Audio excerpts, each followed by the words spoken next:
Hey everyone, Lilu here, and welcome to the League of Legends Player Day dev stream. In case you didn't know, League of Legends is turning 15 this year, and we're taking this opportunity to celebrate all of you, the community. So whether you've been here the whole time or joined a few weeks ago, we're glad to have you here, and thanks for making League the game it is today. In order to celebrate, we're going to have some rewards for you guys. So there'll be 10 days of rewards, so just make sure you log in each day, play a game, complete your mission, and get those rewards. Oh, did I turn my mic off here? Nope, we're still good. Okay, cool. So the missions will be available until the 28th. So if you do procrastinate on them, you can do them all on the 28th if you really want to. Other than that, let me see. I have some legal jargon that I have to read here. So I just want to make sure I don't mess this up for legal. We have cosplayer Nico, music fan Gragas, and esports fan Trundle joining the festivities. They're available this patch, so you can go ahead and check them out now if you want.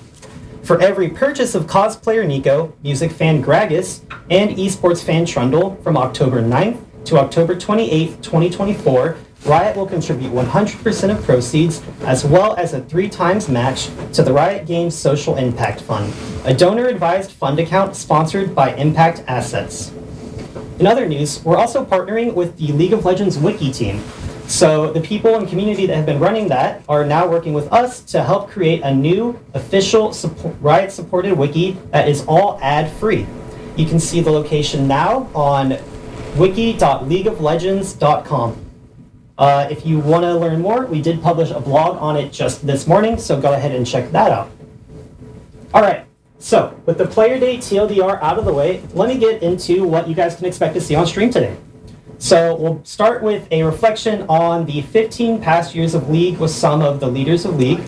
After that, we'll be doing Build a Champ with the chat, so you guys can pitch all of your suggestions, and we'll be making a champion with a kit, lore, and artwork all included. After that, we'll have music and esports trivia, and then finally, we'll have a balanced workshop with chat. So all of y'all at home can go ahead and put those balance ideas that you've always wanted to get into the game into chat for our designers to chat through. All right, so with all of that said, let's go ahead and introduce our first guest for the day. Hey folks, I'm Andre, also known as Medler. I'm the head of League Studio here at Riot, and I've been at Riot for about 13 years now, and I originally started on the Champion Design team. Hey everyone, my name is Paul Pabro Beleza. I'm the executive producer of League of Legends. I've been with Riot 16 years in total. I started off as an intern working on what would eventually become League, and then spending many more years on League working on lots of teams, including some with Andre here on Champion Team, but skins, events, store, all sorts of things. I'm happy to be talking to you today.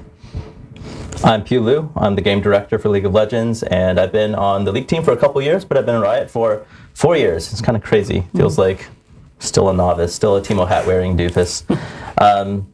I am currently a temporarily embarrassed mid laner. I'm learning top lane for my Rumble team. That's our internal tournament. And as much as I hate it, we are going to win. And so I am watching all the videos, Alois and other coaches, to try to hashtag get good. But I'm excited to get back to the mid lane as soon as possible. All right, sweet. Well, in honor of 15 years of League, I prepared a few questions for y'all today, and we'll be taking a few from players at home later. So if any of you have any questions, make sure you think about those and drop them in chat later. All right, so to start things off, how did you guys get your start on League? What was Riot like at the time? Okay, wow. I was there in the earliest of days. I think I was employee number 6 or 7.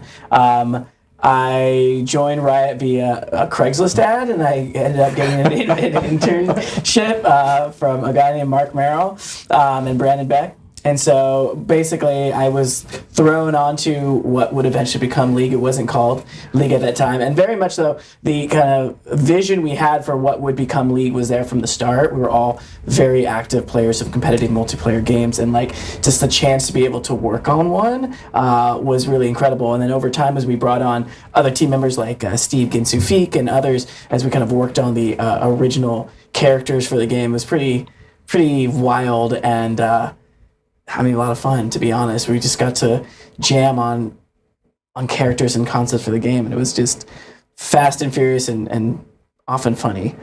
Yeah. I think on the other end of the spectrum, I just joined the team a couple of years ago, and I think the team still has a lot of that same culture, same hunger, and same player orientation. So it's been really fun to join the team.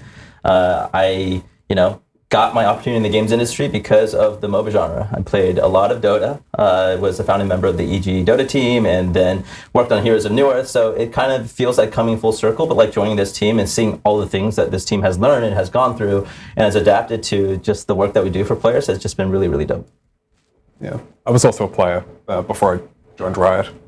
Was previously, I grew up in New Zealand, lived and worked there, and played WoW with a bunch of people back home. One of whom at some point mentioned this League game and that they had a beta, and it sounded kind of cool. Played a whole bunch of that, saw that Riot was looking for design applicants, and figured I'd take my shot, threw my hat in the ring. Sweet. All right. So next up, what's your guys' favorite memories from working on League? I mean, geez. I mean, I remember, like, there's obviously big moments that were huge.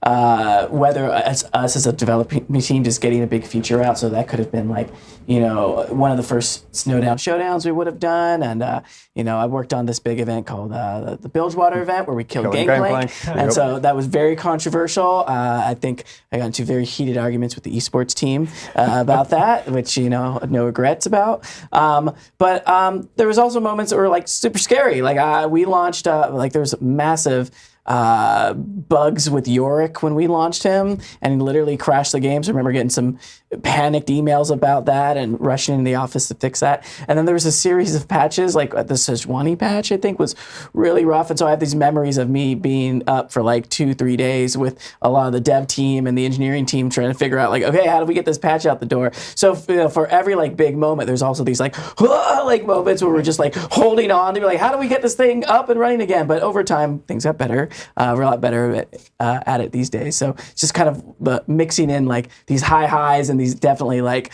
low lows and moments of chaos. But ultimately, it's pretty amazing. For me, I think the first one was the first time I got to sort of ship a champion I designed myself and getting to see everybody get to grips with it and probably crush me with it in game. That was a really big sort of high moment, a sort of heartwarming thing. The other sort of stuff that especially sticks in the mind, though, is going to things like, PAX when we used to do those, or Gamescom or whatever, or any of the esports events over the years. Just like getting to see people connect with the game live and getting to chat with them and all that sort of stuff that sticks with you for years to come. With I think the most recent, really, really strong case of that being Worlds 2022 and in San Francisco there. For the people at home that don't know, who was the first champion that you created? Ziggs was the first one I got to work on by myself. Perfect. If you guys are struggling with Ziggs and Lane, that's Andre for you. Yeah. Or if you have views on the current Worlds meta, some of that's on years ago me, I guess. Mm-hmm. It's catching up. All right, cool. So I know you all started at League at like different points in the company, but at what point, like, what were you most excited about when you started? How about you? Why don't you go? You want me to go? Yeah, take a crack. What really got me excited to join the League team was this team is still hungry. I think Riot is still hungry, and I don't think I would have joined this team if I felt like, hey, here's an old game, go stay the course, right? I think we're really interested in investing in the future, making sure that this game continues to serve its fans and serve its players for, another 15 years, and to figure out what the next generation of League players looks like. And so the level of ambition and the level of care that everyone up and down the League team has for the players and the experiences we're delivering is really inspiring to me. And so really excited to be a part of that. And ultimately, we try to learn every day. We recognize that some of the things that we have in place right now might not be ideal, and we made mistakes in the past and we'll continue to make mistakes again in the future. But as long as we learn faster than the rate we make them, I think we'll be pretty happy with the outcome. What about you, Andre? Kind of similar. I love that we ship a patch every 2 weeks. Mm-hmm. Holds us to getting something together, gives us so many chances to sort of iterate on stuff. And I think the responsive, whether or not we're getting it right, but the responsiveness that sort of breeds and the chances to take shots on goal to hopefully eventually get to that really good state, that's still really exciting to me. I think to Yes and these guys, like one of the kind of approaches we've always had with League was to be able to do things like this, just talk to you all, talk to the community, and just keep it real and get that feedback in real time. And I think that's always tried to keep us humble and honest about like how we continue to make the game and just be real. Like, we don't always get it right, and so you guys help make it right with us by putting us on the right track when we're on the off track, and I think that's pretty cool. And I think like ultimately we get to make some pretty dope shit. Right? Like that was like we talked about this a lot. It's like, what are we here to do? We're here to make dope shit and be part of dope shit. And when we think about Arcane 2 coming out, esports, every time we go to one of these events, it's so energizing to see how much people care. The music, all these things that the League ecosystem really embodies. It's really a grave responsibility, but also an amazing privilege to be a part of it. Yeah. I actually have one question for you guys on the topic of feedback. Was there any time you guys got player feedback that really just like stuck with you through the years? I mean, the short answer is yes, Repeatedly. all the time.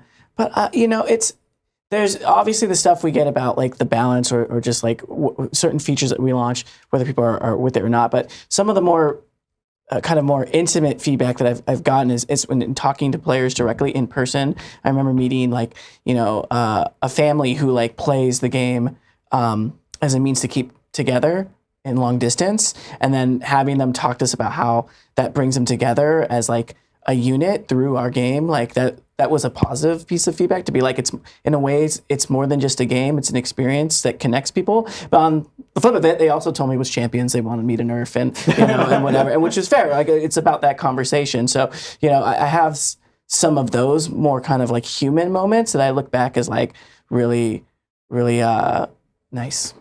The case that particularly stands out for me was a lot of the feedback we got around dynamic queue and then position ranked, which were some experiments we ran a number of years ago, trying to find ways to sort of reward and support particular ways of playing with friends or different roles in ranked. And I think we had good intent there, but it became really clear the more players talked to us, we weren't offering something they were looking for. We were missing what they wanted from that experience. And I think the more we talked through that, the more we realized, we're just off the mark on this. Yeah. We just need to go back on this entirely. So it was sort of a pretty weighty lesson for me, at least. And ultimately, we just love the magnitude and the volume of feedback that we get. I think the worst thing is apathy, right? Like I think the amount that our players care, and sometimes it's channeled in really healthy ways, and sometimes it's channeled in, I get flamed in random games. It's all part of like players showing they care. And the one thing that really sticks with me is over this past year or so, we've been working with T1 on these World's Winner skins, right? And these are like young gamer gods who are incredibly successful and will be way more beloved than I will ever aspire to be. And the amount of care they had it's really specific feedback. In particular, Carrier was like, I want to sit in on every one of these. And you guys, he had so many ideas and so much energy for it that it really underlined how much the players in this community cares about every little detail. And it's just motivation for us to keep improving in our work. Yeah. All right. Sweet. Let me see. You guys have any fun untold stories from League when you worked on something that didn't ship? Or any crazy abilities or versions of champions that maybe you wish you forgot? I mean, a few come to mind. I think we have told this one occasionally, but it's not that out there. We had a version of Shaco at one point who could convert himself into a missile and sort of fly across the map and then split into various hallucinogenic clones. It was incredibly infuriating to play against. It didn't last that long in playtest. Yeah. But when I say convert himself to a missile, he was, in terms of game code, he was converting himself to a missile. So things that destroyed missiles destroyed it. And we hadn't scripted it, so he'd come back if the missiles were gone. So the very first playtest was against a Yasuo. Ability gets used. Yasuo windwalls it. Shaco is gone from the game. Simply cannot respawn. 4v5 for the rest of the playtest. It was both pretty infuriating and actually just really heartening from a Shaco non-enjoyer, shall we say. What you're saying is delete Shaco. Yeah, we literally deleted Shaco from that particular game. And we can't delete Shaco because it's my wife's favorite champion to play, so that's going to cause a divorce. So let's not do that. But we will not make more Shacos, hopefully. One thing I remember is there was a concept for a Yordle duo on motorbikes. It was like Mark and Franz. Mark and Franz. Yeah, that's right. It was Mark and Franz. And so there's gonna be one Yordle who's like driving the motorcycle, and then one in like the passenger seat with like a bazooka. And I think we didn't even get to prototype it, but we were kicking that around the pit for a while. And then like ultimately we're like, I don't know if like we have like motorcycles in the IP at that point. I think you just cancelled that when I started on the team. Yeah, that one we had tried, and we're like, it's not gonna. That's fun, not gonna but do it. not- But maybe not you know, it. there's a place in my heart for very strange Yordles and strange duo pairs. So maybe one day, I don't know. Do you remember the variation on Dravenalt we tested at one point, where it would like Pac-Man style go off one side of the map and then appear on the other? And to have Draven just like turning around, throwing it into the corner of the map, murdering the top laner unexpectedly. Yeah. Didn't last long. Wasn't good, but it was a lot of fun. It was fun. It was chaotic. Yeah. For me, there's a whole bunch of shit pitches and ideas from a skins perspective. And so Steph, the product lead for the Pie team, our cosmetics team, will sometimes just be like, what if we made like KDA Gragas and had his belly emblazoned with the KDA letters? What if we made Nacho Cheese Zach, or all kinds of like these crazy ideas that I start just laughing, and then she's like, but I'm serious. And the great thing is some of these ideas are making it to the game and players are loving them. There are some other unhinged ideas that I can't really share because they might actually, she might just be, no, we're actually doing this. And so, yeah, unhinged, fun ideas on the skin side, I think sometimes really resonate with players. And so we're embracing the fun. Well, I'm gonna get in trouble because there's one idea for a skin set. When Ivern was first launching, I was working on his launch skins, and we launched Candy King Ivern, which is a very disturbing skin that I personally, have mixed feelings of, but I do love his recall. One of the team members wanted to do Farmer Ivern, and we had a big debate on the floor of whether we should do Farmer Ivern and Chicken Kazakhs, and ultimately we had like a whole like farm set of animals, and ultimately we were like, I don't know if the world is ready for that right now. I mean, even if it wasn't ready then. I'm Not too late. That's why I'm saying I'm getting in trouble, because I'm kind of, seeding ideas in the world here. So, yeah. Can we do a quick shout out to Zevon on YouTube, who seems adamant that this is all pre-recorded? Oh, hey Seven, how's it going? We can. We can not do it. That's fine too. Oh, let's go ahead and give him away. No, this is live. We're live. No, we're not live. We just predicted Wait, this. hold on. I don't know how the technology works. It was scripted. We actually put that in chat. Okay. So now. Okay, so he's a plant. Got it. Well done. All right. Let's see. We got time for one or two more questions. Do any of you guys have any good stories? Like Paul, you mentioned earlier about meeting that family that talked about League. Yeah. Do you guys have any good stories about a time you like met a player, or like really positive interactions you've had with players who, not me, ganking you top lane all last week? This is one that we were both in. Remember we were traveling? I think maybe I don't know if this was this past May or even a year ago, and we were in line in customs. Was it at Shanghai Airport? It was Shanghai, yeah. So, yeah. And this guy, I don't even know how maybe he saw the riot sign on one of his backpacks and was just like, hey, wait, do you guys work at Riot, or do you work on League of Legends? And we're sitting there in the custom lines, and he's telling us about how much he loves playing the game. And he went on a big discussion with you. He had a lot of opinions about Nocturne. Yeah. And don't get me wrong, I loved his passion, but it was like 3 a.m. in the morning after a 20-hour flight or something. Yeah. But good on you. Like you guys talked for a good amount in that line. That was cool. It was actually really cool. Yeah, it was a nice moment. What always surprises me is when I meet friends with children who are in school and their kids play League, and I'll go to an event and they'll be like,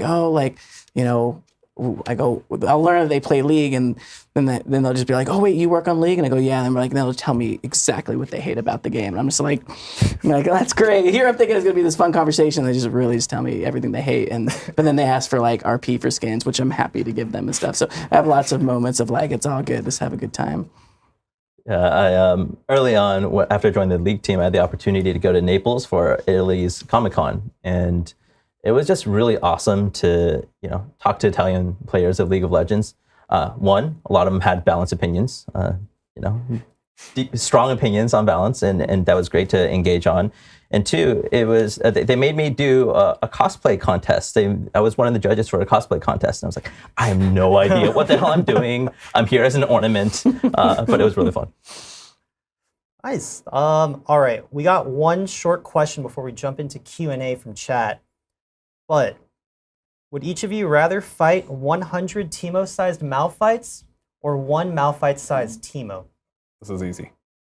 On 100 Teemos, then I get to kill more Teemos. I know that wasn't part of your question, but that's still my I mean, answer. that's valid. All right. Andre's pretty firm. Paul, who? I would rather fight one Malphite-sized Teemo. I feel like the mushrooms might be large enough that, it's fairly avoidable. And also the idea of because Teemo is not that small, compared to me, I'm not that, I'm kind of a Yordle myself. And so those things knocking you up, they could just if they layer their CC appropriately, dude, I'm just just gonna get bounced to Narnia, right? And so, yeah, definitely the 1 Giga Teemo that I can skirt around and maybe we can do some AT-AT knockdown action and take it down that way and everyone pounces on its neck and starts to cuddle it gently. Oh, this is a 1v1. It's just you and Teemo, Pooh. All right. Well, you gonna stand for that? You gonna 1v1? Guess I'll just lose. Yeah, that's fine. I'll take the 100. I'll take the 100 answer because I feel like this is an opportunity to let's reason a bit. Maybe we can take them out on I love tacos, a taco outing. Maybe I'd take them to a warehouse, right? Get them some tacos and then light it on fire. So I think there are ways that took a turn. Well, look, man, I'm just saying there are different ways to deal with this problem. So we can try the peace route. If the peace doesn't route, we can try more nefarious means with this situation if it goes badly. So you just got to be prepared. They'll never move. 100 Malphite Qs. How do you even make it to tacos? We can just say first before we gotta Malphite all our way to the taco cart, right? And as long as they're hungry, I think there's a chance. And are they? You said this would be quick. Yeah, hold up. And which skin Malphite is this? Base Malphite or is this Shamrock? Malphite? Obviously. Yeah, but Shamrock. That's the best skin. It's gonna be great. It is my favorite Malphite skin. That would be a pretty awesome St. Patty's Day entourage, that right? too. What do we just say? We're just gonna this is a celebration. We get on a seat. There's layers to this. We can go with this. So that's fine. It's fine, guys. All right. I feel like we could probably debate this one all day, but I do want to give some time for the players at home to ask us some questions. So let's go ahead and jump into some live Q&A here. All right. First up, we got Lucas Caballero. What's the best feedback that you all have gotten from the community for your work? Oh boy. I think this is a really interesting question because best is such an interesting word. There's feedback that we've taken and just had conversations around. It's oh, maybe this thing is fucked. Oh, sorry, excuse my language. Maybe this thing does have area for improvement. And then there's other things that make us just think about things differently, right? So there's a bunch of feedback that we can action on directly and that we can make changes on, change things. There's others that just change the way that we think about the community or be oh, actually, ARAM players think this way and these type of players think this way. And that just really reframes our thought process. And so on the one hand, you have short-term, immediately actionable, this thing was really clear feedback and so we could action on it. On the other, it's it long-term changes the way that we think about our players in League of Legends. I don't know which of those is better, but all in all, we get a ton of feedback that's very useful. Jumping to a particular example, I remember when we first introduced the Elemental Drakes system. We're trying to get a bit more variance into the game and so on. And we're still trying to figure out how to do variation with sort of good pseudo-controlled randomness or telegraphed randomness rather than just input randomness all over the place. And there was a player on the old boards who put together this really well thought out rundown of what we're trying to do, what we should be doing differently, what sort of philosophy this would imply, etc., etc. That was either this exact sort of stuff we're thinking, or frankly, putting it better than we had ourselves, which I was really impressed with. We actually ended up interviewing him for a design role even. It was just such a clear cut, oh yeah, that's the sort of thing. Thank you, please, more of that. Anything on you, Paul? Or I have lessons that I've learned based off feedback that I got from the community. And this is a weird story, so bear with me on it. But when I was running the store team, we would do your shop, and there was one time when we messed up, the algorithm that helped distribute offers for North America and Brazil. And so some players reported it and we were oh my God, we got to fix it. And it turned out they were actually correct. But we knee-jerked and decided to go ahead and get new offers out there. And then because, mistakes on us, we decided to honor, the first run and the second run within an hour or two. And although that was, players like that was good for the community, it ended up causing 1 million player sport tickets that we had to deal. And I basically had to go on an apology tour to the entire player sport team at Riot and promise I will never make decisions right then in the moment, and dedicate some of my engineers to help build some tooling to make it easier for them to triage these issues at scale. So there's times where I listen too much to the community and end up causing a lot of pain internally, and I've learned that lesson the hard way. But hey, at the end of the day, it made players happy, so we took it on. Nice. Well, I'm glad we were there for players. We got another question here from George's Dragon. How do you go about exploring new game design experiences, and how did you get into it in the first place? So I think new game design experiences is something we've been really interested in, right? So we had Swarm this year, we had Arena last year. I think it always starts with audience. It always starts with who is this for? Why would they like this? What kind of relationship do we anticipate that they will have with this? And when I think about like, why do I work in games and why did I start here? One, it was, I really didn't want to work in banking. And I think two, it's, as a player of games myself, like I learned English in part just through playing video games. I learned what the heck a Sapphire was by playing a ton of Diablo, right? And so I think that there was a lot of like personal gratification from an audience perspective of who is this for? Other people like me that I care about, trying to understand their particular context and what would make their lives better and make them happier with this very, very difficult and intangible thing to define as fun. It's just a really fascinating problem. And so we're always trying to learn more about our players, learn more about the audience, trying to understand what their motivations are and how it can deliver an experience that's just going to be really awesome, an awesome way for them to enjoy themselves or have fun with friends. All right. How'd you guys get into game design? Well, I'm not a game designer. Game development. I'm a game development. But I mean, well, to be honest, I started out as thinking I wanted to be a game designer. Went to school for interactive media and did game design and production type of work. And so I initially came to Riot as a design intern, but it was mostly design and production. So I did everything. And it was over time that I realized while I appreciated game design, I didn't have the patience for the iteration needed to, work on your, in the case of League, your champion kits and scripting. So I became more of a,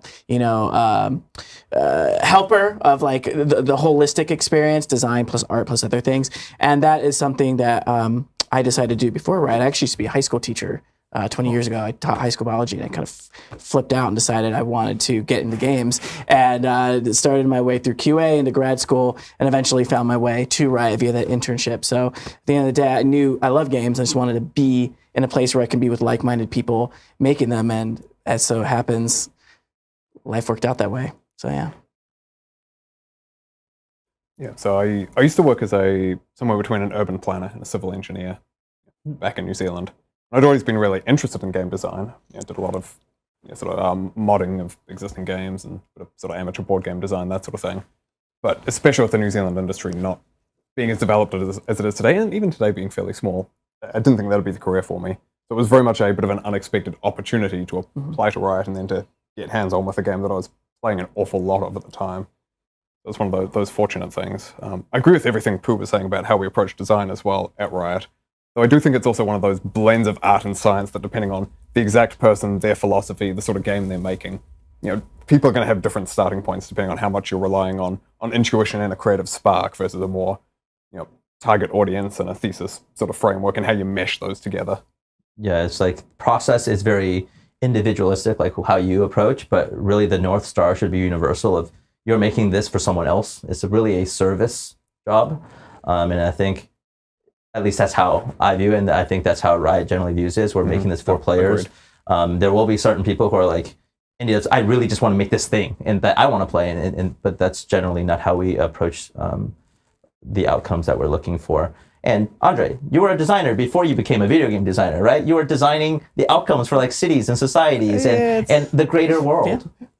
Yeah. Similar, not like the same. SimCity, but real life. I still can't play those games anymore. All right, I think we got time for one more question here. Oh, here we go. Here's a fun one from Agosi. who's your guys' predictions for Worlds this year? I mean, my heart always wants to see an upset. But if I was betting money, it'd be on GNG. Can I abstain? I'm abstaining. Yeah. I'm currently wearing Genji branded Pumas right now. I Wow. went to one of their. Are you allowed to do that? I don't know, maybe not. Not an ad. You can fire It's me not an later. ad. You can fire me later. But like they do like showings here in LA, and they host these like viewing parties for the local fans of LCK and Genji. So they're like really cool. Shout out to Arnold. But I think really I want BLG to come back from like this 1-2 Swiss That'd be a situation. fantastic That'd be a really narrative. good story. I think Ben is just playing out of his mind. Yeah. I mean, they're very capable. Yeah, and so that would be great. Always a T1 fanboy, so like, and then I think Team Liquid has a sneaky potential. I'm coping, but let me cope. Let me cope. So Come on, I'm there's actually- cope and then there's cope. Yeah, well, you hired me.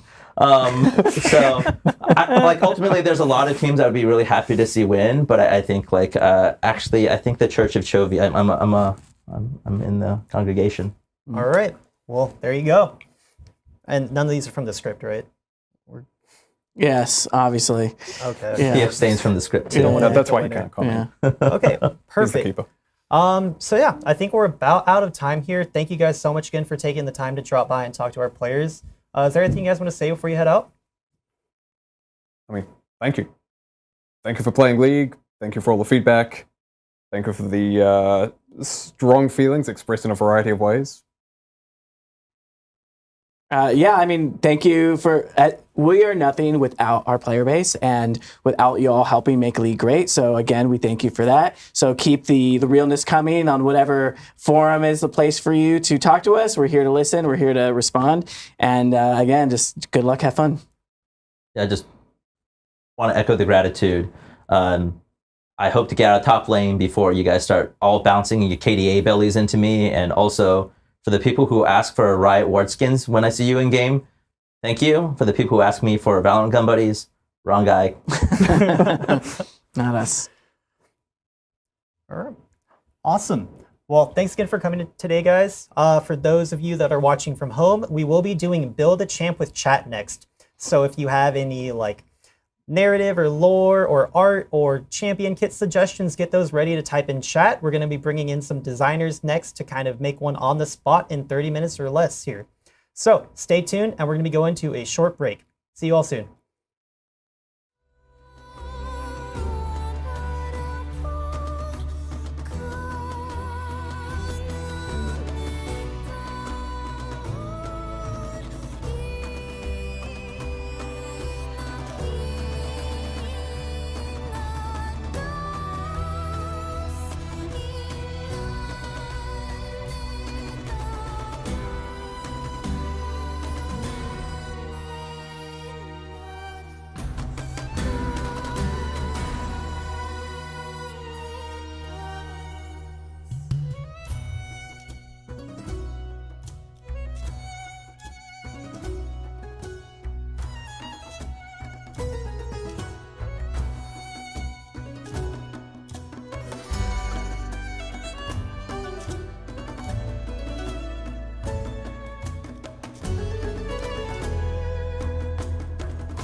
스토리는 이렇습니다. 몇 년 전 리그 오브 레전드 플레이어와 전략적 팀 전투 플레이어가 만나 사랑에 빠졌고 결혼해 가족을 이뤘습니다. 아주 귀여운 딸을 얻었죠. 이들은 더할 나위 없이 행복했지만 자신들이 여전히 리그 오브 레전드 커뮤니티에 어울리는지 고민하게 되었습니다. 아이가 생기면 자연스레 이런 고민을 하게 되죠. 부모로서 최선을 다하며 동시에 리그 오브 레전드의 열렬한 팬으로 남을 수 있을 것인지, e스포츠 경기는 과연 가족 나들이로 적합한 장소인지, 그래서 이들은 두 세계를 하나로 이을 기발한 생각을 해냈습니다. 바로 코스프레죠. 어머니가 설계하고 제작한 멋들어진 티모 의상을 아버지와 딸이 입고 가족으로서는 처음으로 LCK 서머 결승전에 나타난 것입니다. 여전히 긴장되는 마음은 어쩔 수 없었지만 괜한 걱정이었다는 사실이 금세 밝혀집니다. 리그 오브 레전드 커뮤니티는 이 가족의 모습을 너무나 좋아했고 가족 모두가 행복한 시간을 보낼 수 있었으니까요. 다른 플레이어들의 따스한 환대뿐 아니라 앞으로도 계속 코스프레를 해달라는 격려도 받았죠. 애니와 티버든 누누와 윌럼프든 이들은 리그 오브 레전드 커뮤니티와 함께 즐기며 리그 오브 레전드에 대한 사랑을 다음 세대와도 나눌 방법을 찾은 것입니다. 새로운 가족 풍습이라고 할 수도 있겠네요.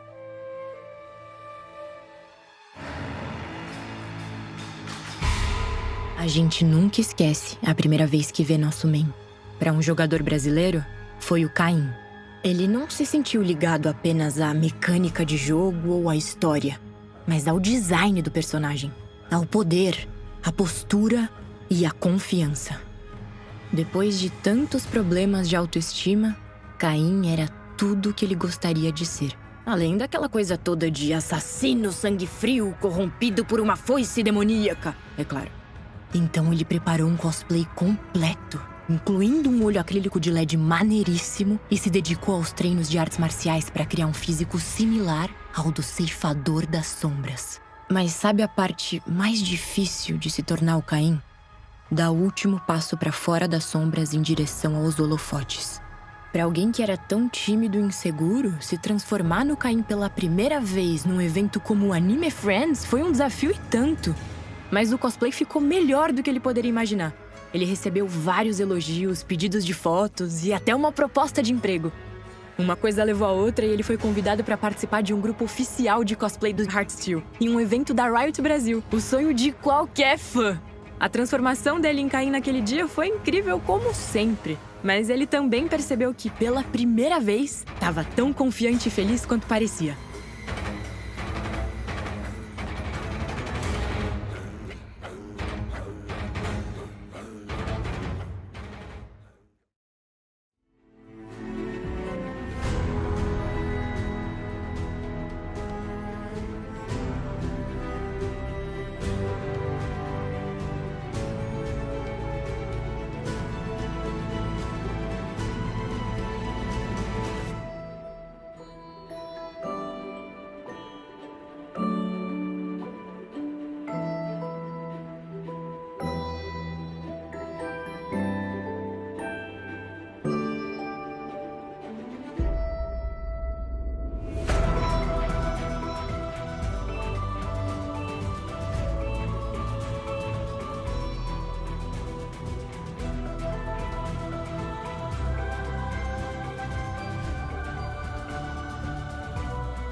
All right, welcome back, everyone.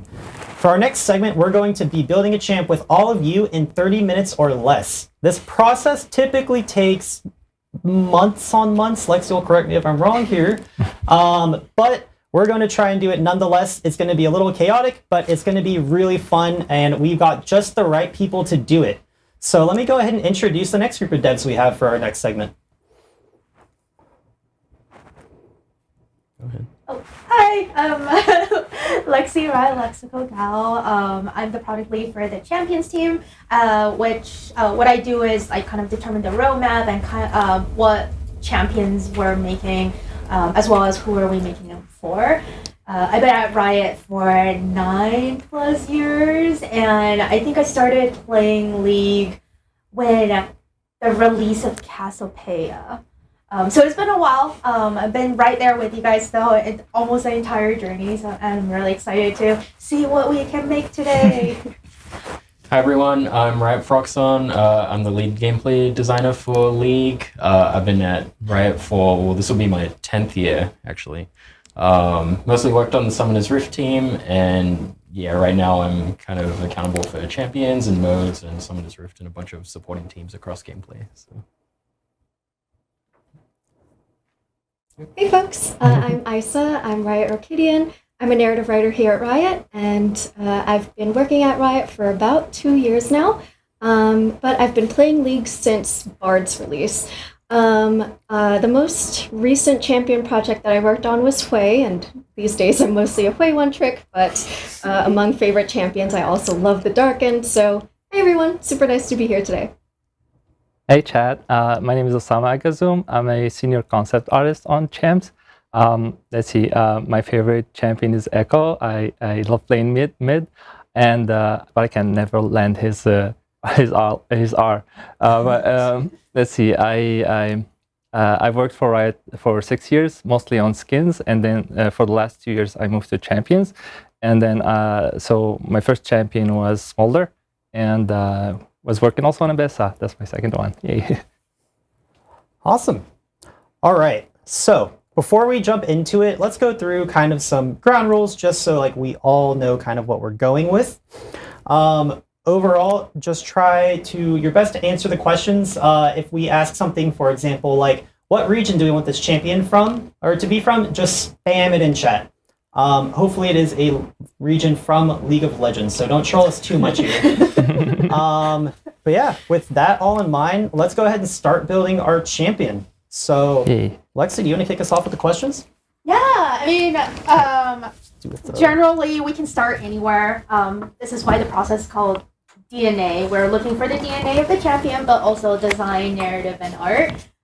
So very, very quickly for our folks on stream, what region, what archetype we're looking for, what body build, those are all great questions to answer first, so that, you know, the man with the hardest job today. Yeah, for context, Osama's going to be sketching all of this live, so at the end of this, we're going to have a sketched out champion. Yeah. Okay, so we're seeing a lot of Void and the Shadow Isles. Something Okay. we were just discussing this right before. We're like, hey, going I to be think the edgy. players want something really dark and edgy, so that's great. Humanoid or non-humanoid?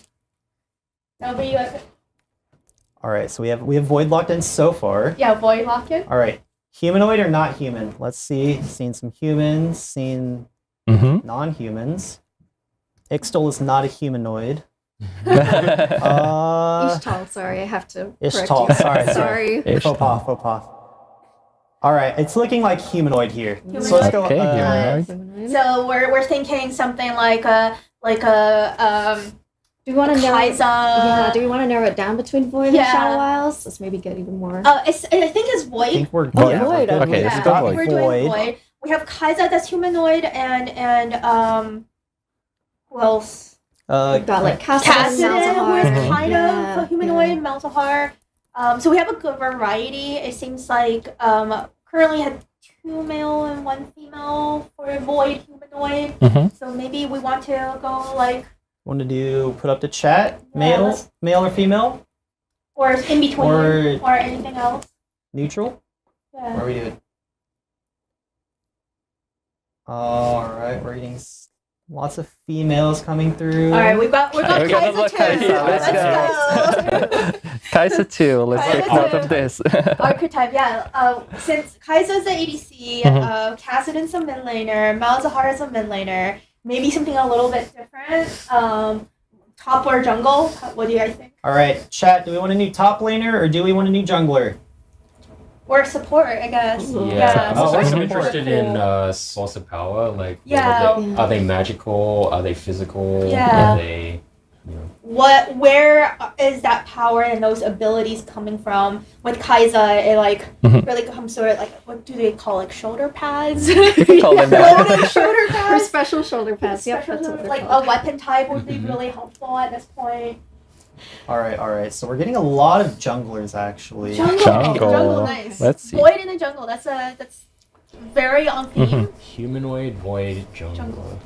Yeah. All right. So what do we want their power source to be here? Like a sword, for example. Like Let's try and think What about, other- is it going to be more magical based or more Okay. physical based? Yeah. Are they throwing stuff around? Are they waving Visceral, things? whacking Visual? things, more ranged, or, we haven't Melee, had ranged yeah. junglers in a while. for example. Isa, how about like when you're thinking about power sources from the void, what are some notable things that comes up? Yeah, usually when we're developing a source of Transportation. power, we think about a kind of location or an event that prompts their source of power. So we might want to think about a setting, like where did they awaken this sort of power? Like, were they in the deserts of Shurima? Were they in the ocean? Were they in a volcano? Something kind of visceral that people can kind of remember. all right, let's go with oh wait, really quick. Looks like we're getting a lot of mixes between AP and AD. A mix of So both. maybe Oh no, the chat split.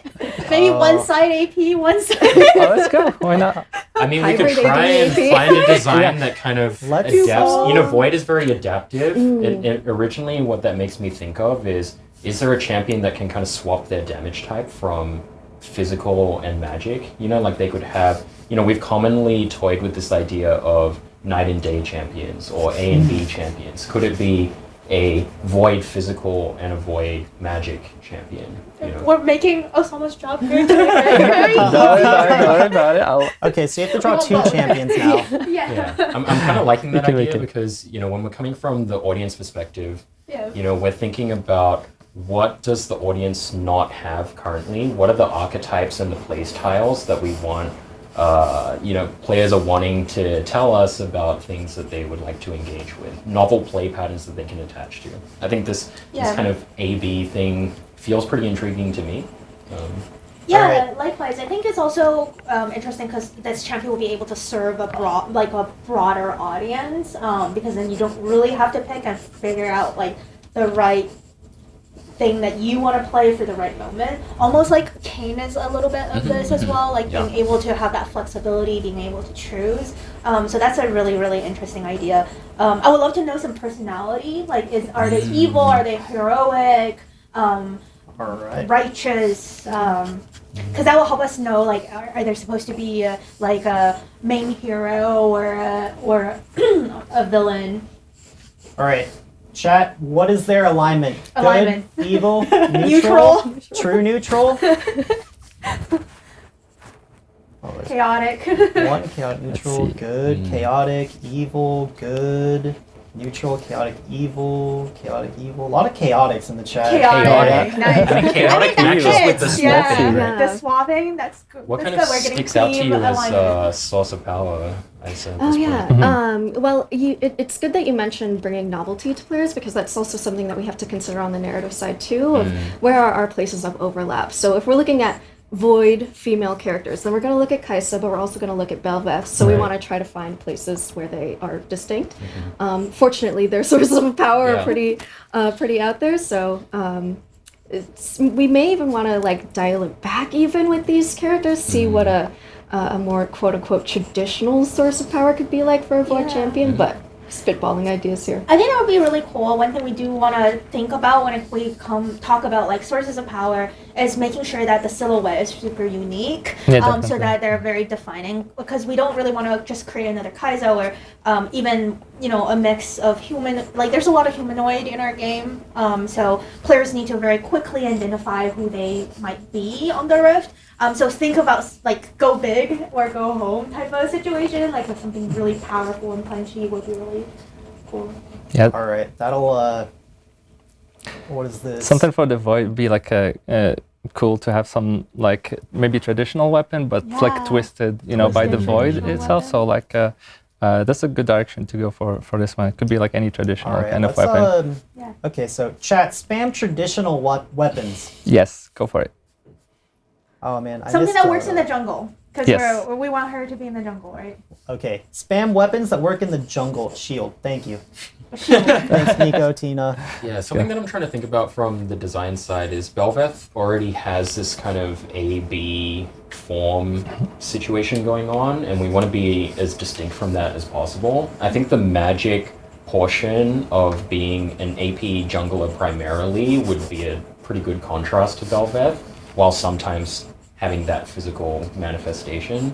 What are some AP junglers right now that we can pull inspiration from? Like Elise? Yeah. Lilia. My If we're talking about my range Amumu's been good. characters, it's like Brand, Brand, Zyra, Zyra. Morgana, Lilia. What kind of AP jungler have you been playing? Udyr, Zac. Yeah. Um, Melee or ranged? Did we talk about that already? Did we do? I don't We, think we we got to have. the weapon point already, so Yeah, I'm assuming so- they're melee. yeah. Or they Melee, could, it okay. could be Like a magically. gun. ranged. I'd like the Or weapon to knife. guide us on whether it's, like melee or Yeah. ranged. Mm-hmm. That's true. Hunting horn. Thank you, flower Hunting bar. horn. Oh, horn. Something almost like musical, like maybe the Oh, that's sound perfect, waves is like. Oh. Oh, that's really Does that cool. feel physical or magical? I think it's like more magical, I think isn't it? that It feels seems to me magical. more magical. Or you can like the physical is like you throw the hunting horn. Oh no, you just use like a great axe. That's like my D&D bard is just whacking Whack. people. Whack them with the horn. Whack them with a horn. When I'm thinking of chaotic, I almost feel like the weapon could almost be resonant with what's happening in the game. Like Right. it's accumulating energy and that's It's growing, triggering which some is- kind yeah. of transition, you know? It's actually very void, like to grow and evolve. We see this a lot with like Cho'Gath, right? As a void creature, so that is right on theme for the void. All right, so just to recap for everyone, we're working with a void humanoid female who is a jungler. Their personality is chaotic. They have this mixture of AD and AP, so like magic and physical, and their weapon is a horn. I think that could be pretty cool. I know that you were like kind of just throwing ideas around it, and you Yeah. said like sound and maybe music even. There's something Yeah. maybe intriguing to play that against someone like Rek'Sai, another void jungler, of like Oh, the kind of interesting. reverberant sound. Is there anything within that space that we can kind of play with? Not sure, but Yeah. What I'm feeling from the design side is almost feeling the resonance of the camps and using, because when I'm thinking about transforming or just augmenting in general, from the design side, we're trying to think what are natural triggers that the player would not feel like, oh, that's really weird and it's just gameplay that I don't want to interact with. What if we could have almost like your jungle pathing kind of give energy to the weapon, to the horn itself, cool. and craft the horn. Like it's like build a weapon kind of thing based so on the like camps that upgrades as you the camps path that you're- through. Yeah. Oh, that's cool. You know what horns remind me of? It reminds me a lot about like seashells, which like ocean imagery is very void, with like mantis rays Right. and shark. So maybe that is a place where we can kind of connect the weapon more with the void. It's like almost seashell-like. I think the part I'm getting a little lost on, and maybe you can help me out, is like how do we make it more physical attributes? Yeah.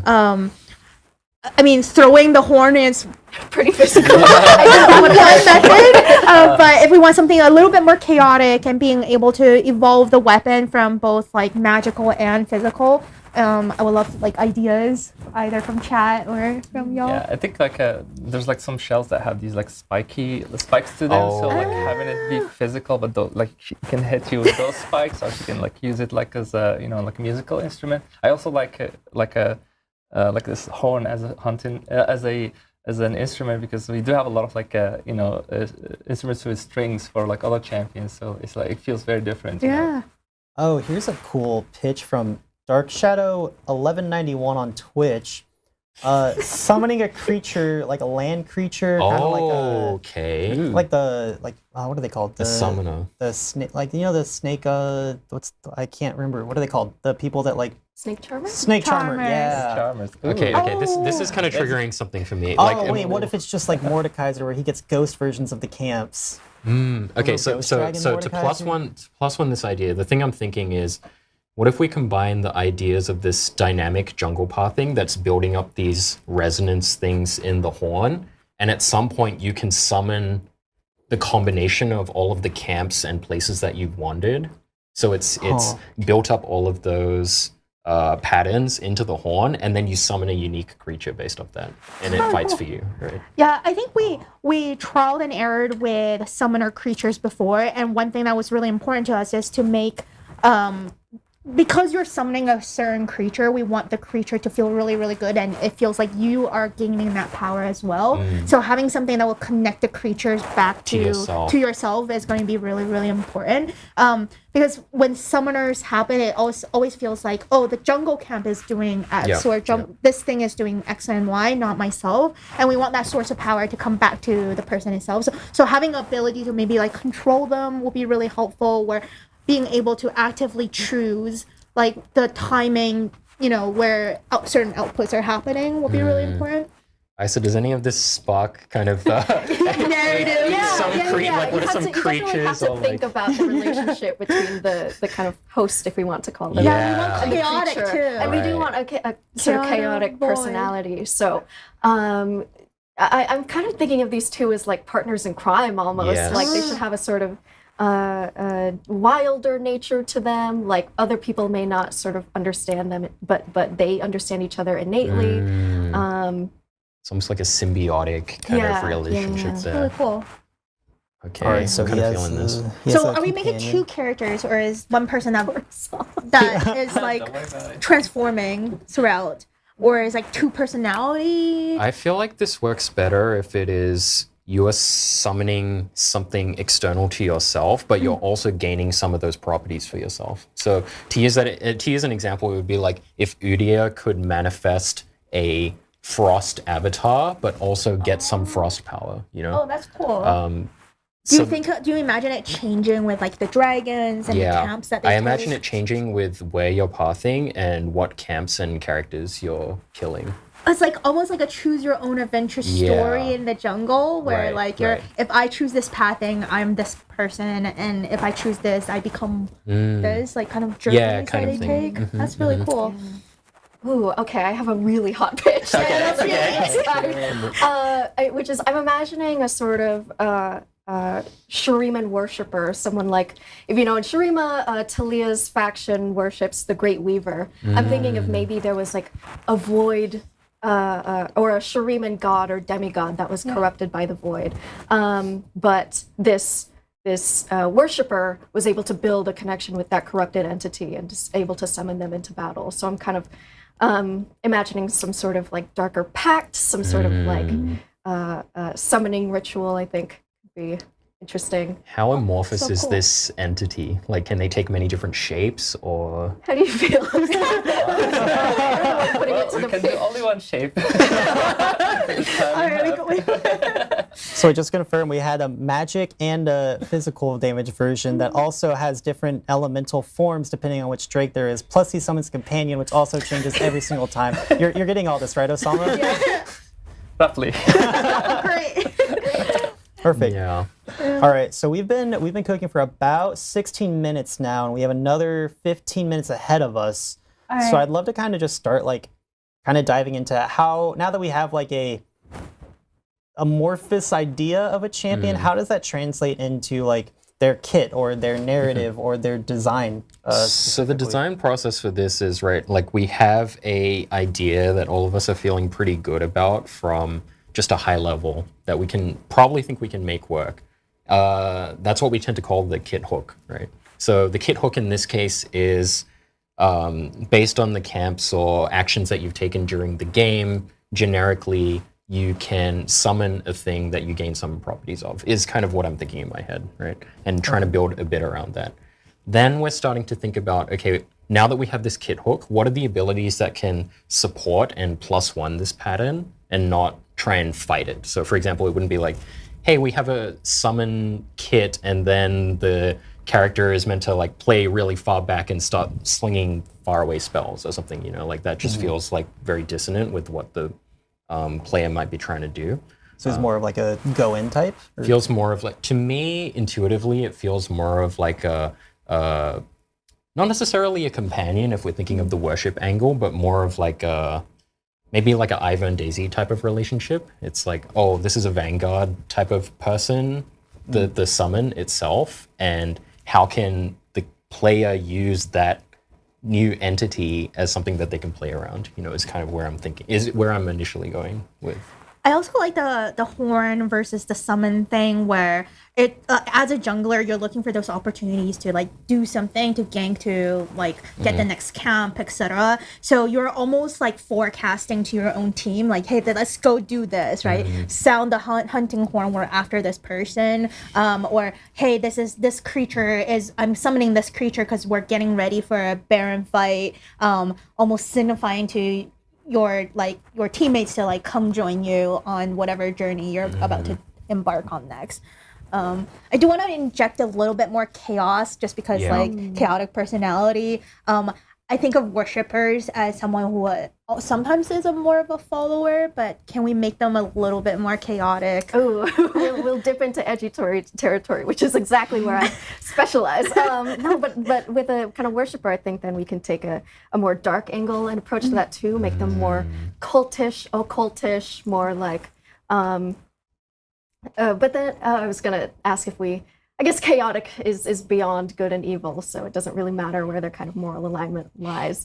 Any relationship to Belveth, like my queen. That's something I would consider too. Like, how can we enrich this character, but also see where our kind of similarities and differences within the cast are? And it would definitely be one of my next steps as a writer would be to try to build out maybe 1 or 2 key relationships that could help lend some color to this character. So Belveth sounds really interesting. Malzahar too sounds really interesting.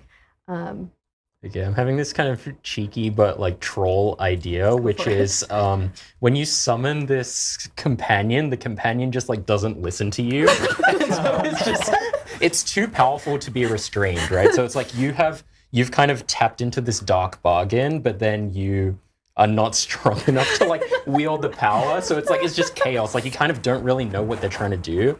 And then that makes me naturally think of, you know, power words, or you know how there's a lot of this kind of fantasy trope of the user has these, you know, power words or ability to command the thing that they've summoned, but only sometimes. Yeah. It kind of makes me think of a kit where there's, you know, like maybe this is the ultimate of the character or the passive, but then like QWE are like certain power words that can command the entity to do the things that you're trying to do. Oh, that reminds me a lot about Mother, like the champion that we were working on, and that was canceled or iceboxed, where like you have this entity that almost like goes around doing things and you can't quite control them, and it's like really, really interesting.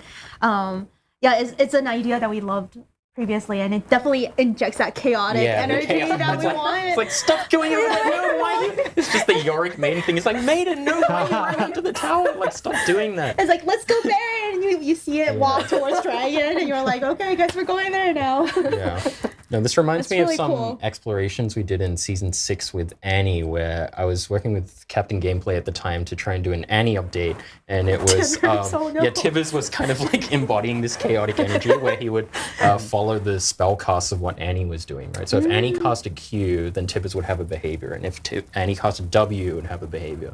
So maybe we could try and piggyback on some of those ideas. Yeah, that's really cool. So I'll let you think a little bit more on the kit, Matt. But so I do want to backtrack a little bit and talk about like these relationships, because I actually think this will be a really great place for chat to give us some insane ideas about those relationships. Yes. I know like Belveth and Malzahar you mentioned could be like, you know, good ones that make a lot of sense, but in the spirit of this chaotic character, I feel like it would be fun if they had equally chaotic connections to random people in Runeterra. Absolutely. So, chat, if you have a suggestion for a champion, Zoe, you isn't want this to Zoe? be- yeah, she's a pretty great agent of chaos. But give us a champion that our champion that we're creating can have a connection to.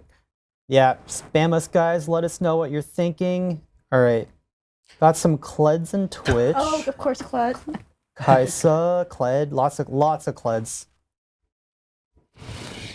All right, let me check over TikTok. I think it's catching up still. Kaisa, Velkaz. Velkaz. Oh, Falcons.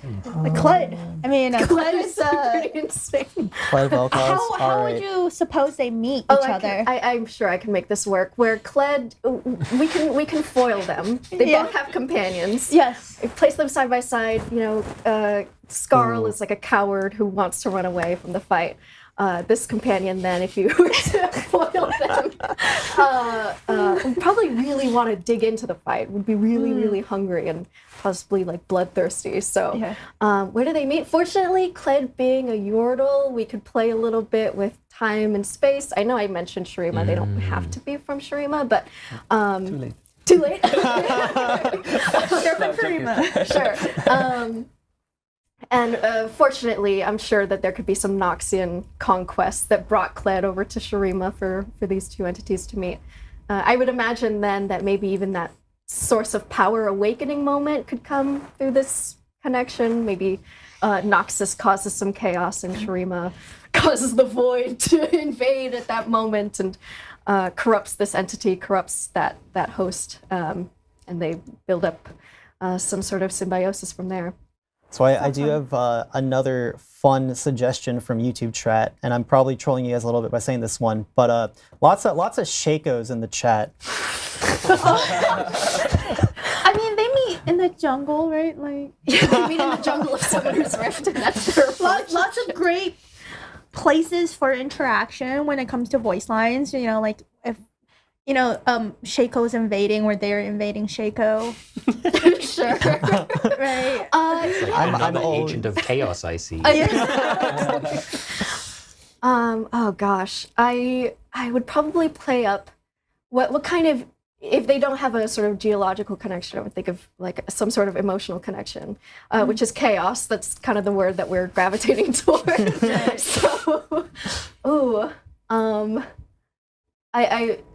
okay, so add it. Noxus invades, rips open a rift in the void. Chaos ensues. This demigod is being corrupted by the void.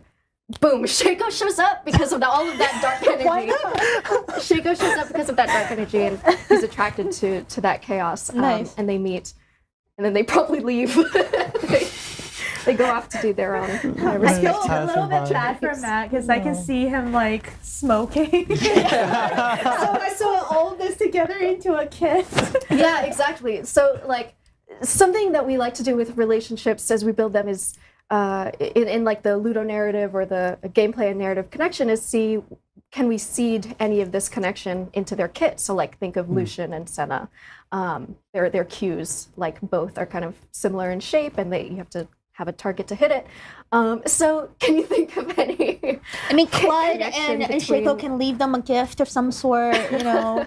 I'm thinking of Shaco's ultimate as being like the most natural parallel, and the kind of Jack in the Boxes being left behind after the ultimate is killed as a, like when your symbiotic partner is killed or something, then there's a on-death event that happens that feels it's like, oh, it spawns, instead of Jack in the Boxes, it spawns something else. It spawns like mini, I don't know. Yeah, just something. Little void rifts. Oh, totems because of the worship angle. Yeah, no, Alright.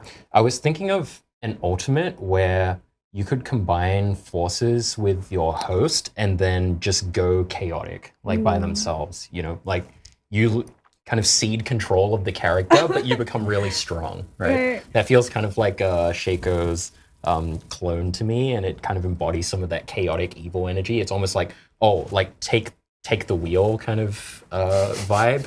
So now as I an can ultimate. play as Yeah, the void creature. You can play or- as the void creature, but the only things you can do are control them with these like power words. So you can like only kind of vaguely control them. You're trying to wrest back control. Right. And then when you die, you spawn a bunch of Shaco boxes, you know, like kind of vibe. So it's like you're like a control word.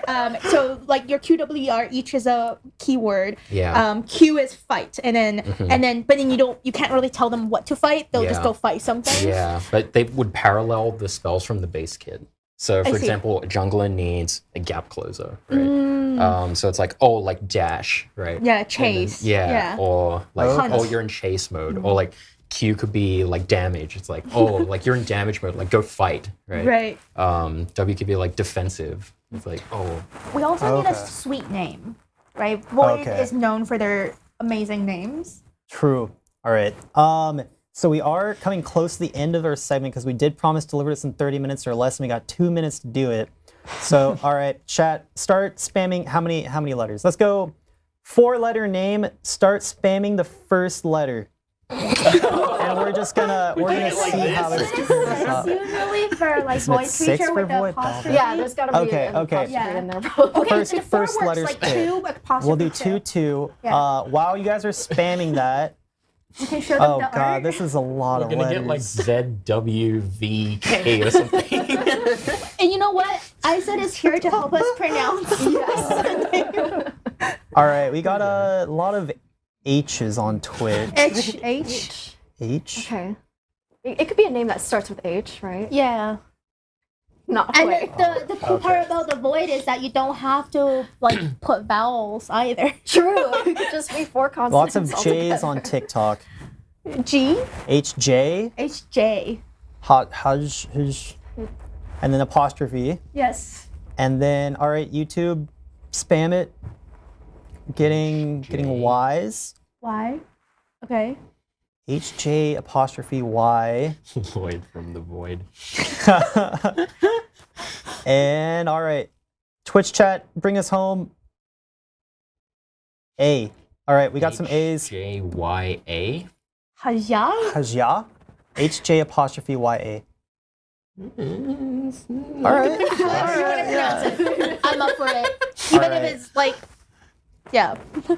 Go for it. Yeah, Hijah. Haja. Hijah. Hijah. Okay. All right, so we have Hijah. We have their kit where it's all about having their abilities mirror their familiar, their totem, their spiritual, void corrupted demigod. Narrative. He's passed eyes with Shaco, or she has passed eyes with Shaco at one point. And Kled, probably. And Kled, yeah, very very deep friends. And then all right, Osama, let's see what I'm so excited. Where can I? we're Over there. all right. The moment of truth. Oh wow, Oh, wow. Whoa. that looks Okay. wow. Okay. Yeah, let's see. Okay, there you go. Yeah, so like you can see the weapon there, the horn with like she's spikes and all behind. that, and trying to like give her a silhouette that could read a little bit Shuriman, like slightly Middle Eastern, but also all twisted and all like sharp and edgy. And you can see maybe some like of her like jewelry or ornament there that's also got twisted into her current look. And then here, let's see. creature? Yeah, the creature. Trying to see maybe something like an eel or like a koi fish or something a little longer, like serpentine. And then yeah, so that's basically it for now. You know, trying to get something working very quick. All right. So everyone's first off, lots of dubs in the chat. How you managed to take that out of everything we were just saying is beyond me. Impressive. Yeah. Wow. So Lexi, when are we adding this champion to the game? Yeah, I'll think about that. Gotta refine it a little bit here and there. Yeah. Look forward to it. Yeah, I hear it. You guys can see what chat just popping off. That's sick. OMG, she's so cool from Popo She Rat. Dr. Donut, dude, yo, they cooked. yeah. The weapon looks so cool from what galaxies? Yeah, I love the weapon, and I love the familiar that she has. It's like almost like an eel creature of sort. It's gonna be really cool, like you know, going The around way the it rift. moves. Yeah, the way it moves Yeah. is super cool. Also, like void. It's a void underwater catfish. theme Void too. catfish. Yeah, the void catfish. All right. So yeah, that was his. I forget the name again. Hijah. 30 minutes or less. Now we have some time for some Q&A. So if you guys have any questions for anyone here from the Champs team, feel free to drop them in chat, and we'll go ahead and pick out a few. Man, I still can't believe you managed to draw that. Yeah, looking at I love how the weapon kind of looks. It has a guitar silhouette too. Yeah, so cool.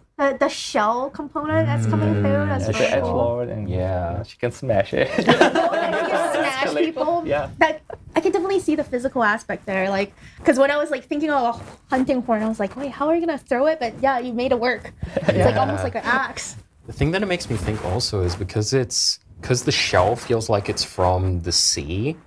The sea also has a lot of, algae formation or things in the ocean that just bind to shells, So it feels natural for you're going through the jungle and you're collecting almost memories, or you're collecting the resonance from the camps and characters around you. It sounds like someone grew up next to the ocean. I did grow next to the ocean, kind of. All right. Here's a cool question from Hazy. Did Belveth originally have an evolution mechanic? Oh my gosh, were we there? I was not there, unfortunately, but. All right, Matt, we're banking on your depth of knowledge. your history. Originally have an evolution. How do we define evolution mechanic? Yeah, she does change when she Kaisa? collects like things, Yeah, like right? a Kaisa or Kassadin-esque. So I Yeah. think that's still Sorry. kind of in the game. Like whenever she execute I mean, she kind of evolve is like yeah. Kaisa W. I don't believe Belveth had an evolution mechanic. I think the way that she originated was, if I recall correctly, Endless Pillars had the Q was the first thing that was kind of concepted, and then at some point the Void Coral came along.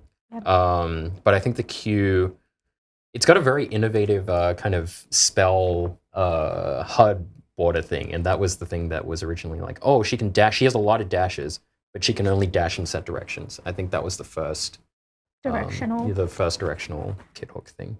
Yeah, and when we think about Belveth, the evolution part of her is really like she is already evolved in some degree, like with a more humanoid, being able to connect with humans. And so it's like in that regard, this is like after her evolution almost. She brings the map to evolve with her. Yeah. With the little babies that she forms. Yeah. Awesome. All right, jumping to our next question from Ruben You Spy. I'm gonna go with that. What champion do you guys want to see get a visual update? Oh, there's And so why many. is it Yorick? Maybe start with Osama. Nah, let me think about it. Start with you. Who would I? Just a visual update, not like a gameplay update. Visual. Yeah, we'll go with just visuals. Just visual. Gragas. Gragas. Oh, that's a good one. Yeah. But he's getting his music fan KDA skin today, though. Yeah. I mean, I think that's why we gotta make the base of like he learned a lot from being a fan, right? And watching those like tutorials on YouTube. So we gotta give him a bit of a base makeover too. Gosh, so Yeah. KDA Gragas is now base Gragas. Well, KDA Gragas is when he's a fan, right? But he gets ideas and learnings from that part of his life. And he brings it back to his original design. Yeah. I love it. Matt, you're thinking hard on this one. Yeah, I'm just trying to think. I feel like Twitch would be a good candidate. I feel like a lot of his visuals could feel more, I guess, like snappy and modern. Like not only the VFX, but also his character. I mean, it's hard to make a rat resonate with people, I think, in general. But so I it feels love right. Twitch. Yeah. I'm gonna be really biased and say Varys. Varys, I If you don't know, I worked on Varys' voiceover update, and I love the darken a lot, and would love to see Varys' more darkened visuals maybe come to the surface. But I would say probably Amumu. She's like one of the few champions that still have like pizza feet, and Pizza feet. he doesn't have like a lot going on in his design. So like we still of course would want to keep that, but also improve it. So that's going to be a challenge, to do, and I think it's an exciting one to work on. All right, here's another one from Everett. Would you ever add a crossover champ like Valorant agent coming to League? We did Zeri, right? Zeri and Neon. Yeah, we did have Zeri and Neon, but they were like I think it's different, going to though, be right? a really big question if we ever do like the IP crossover and how we can make that work between like Runeterra and Val IP. So it's something to think about. Maybe in a skin line it's like easier alternative universes. Yeah, I guess we don't really know at the moment, so stay tuned on this one. We'll figure that out and get back to you guys. You'll be the first to know. Like you're creating a lot of job opportunities for them. yeah, I need to figure out how all that beautiful worlds collide with each other. Yeah. All right, so I think we have about time for one or two more. So next one up from MLX Plays. How long does a champion usually take to flesh out before initial proposal to the crew? Oh wow. I think Aurora is the one I know that was the longest. It was the very first time she was pitched was like 7 years ago almost. But pitching is something that's like, champs team get together and everyone has a cool idea and they just kind of toss in their idea. That's not really when we start embarking on the journey of actually making the champion. When we do have that decision point where we're like, hey, this is something that we're doing, I've seen anywhere from like 7 to 8 months to somewhere like 2 years, depending on the complexity, how many different attempts we're trying, how complex the technology behind the champion is, as well as like, does it have multiple forms? All these things will add to the timeline. And sometimes it's also about like, as you know, we're doing seasonals, like how far in advance do we want to plan so that we're understanding what else is happening around us, and bring that back into the champion as well. So yeah, anywhere in that time, I think Briar, from what I remember, Briar was one of the faster ones, but that's also because we knew the direction of her kit before starting on her, since that kit was actually first developed for Neferi. And then yeah, Aurora actual development didn't take that long, but we remember things like 9 years ago, when like 9 years ago, like people started pitching about the idea of that specific champion. Cool. All right, so our last question for this group from Yum Yum Yucky. Do you have a voice in mind when creating champions, or does that come way later? Probably Isa. You want to take this one? Yeah, that's usually one of the earlier steps, not the immediate first step. We like to get their kind of personality down first, what they want to do in the world of Runeterra. But I think we will sort of gravitate toward a voice when we have those building blocks in place and we have a tone in mind. But usually pretty early on in the process, especially with our process for getting in our voice actors, our talent in. We need to kind of get that in early, just so that we have enough time to develop all of the scripts along the way. Yeah, and there are definitely moments where we also need to like test out the voice. Like I remember Neferi was one of the situations, like when it comes to humanoid, it's easier because we kind of using the personality, have an idea of what that voice and we would like to be. But with Neferi, we're like, oh my gosh, she has so many like dogs. Yeah. How do we get that voice to work? And so like bring actors in early to test out like how will they all work? How will they all come together? Also help inform like what that finalized voice is going to sound like. Sometimes we'll have like a rioter do like the voices themselves just to see if the tech can kind of work out. So like Neferi is that example of she has these kind of 3 layerings on top. Like one is more human, one is more monstrous, and another is just for more clarity. And I think we tried that first with just rioters.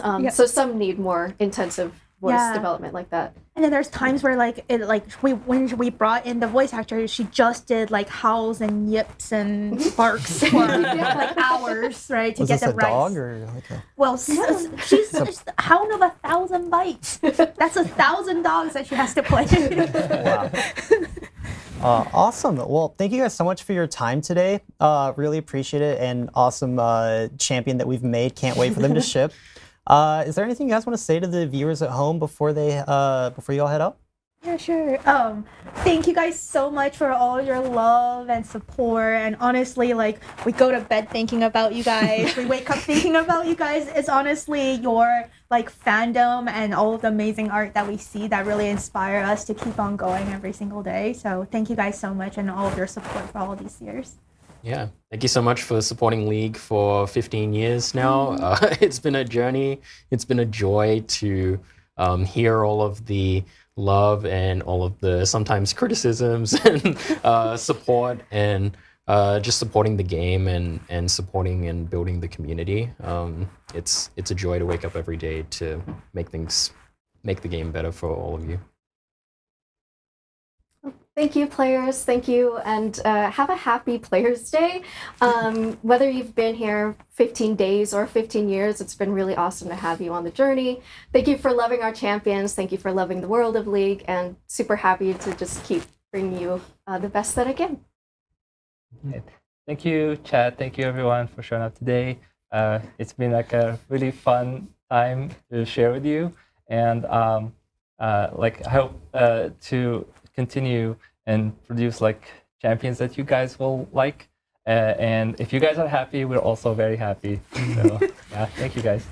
Awesome. Well, again, thank you all so much for coming today.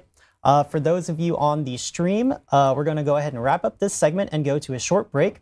But when we're back, we'll be doing some Guess the Theme trivia. So we'll be playing some short clips of champion themes, and it will be up to all of you to guess and see if you can outscore the devs we have on next. All right, well, we'll hop over to break now, and we'll see you all on the other side.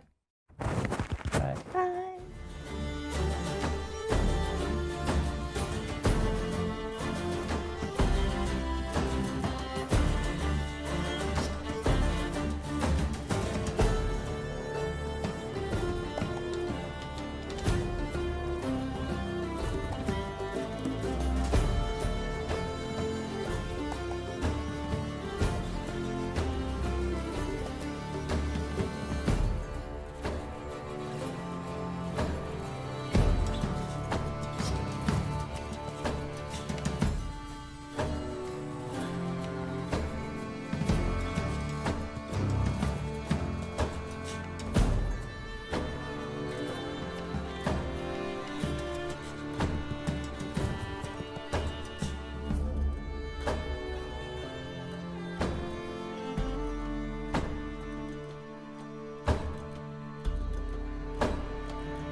All right, welcome back everyone. We're joined with another set of devs and we will be playing Guess the Champion theme trivia.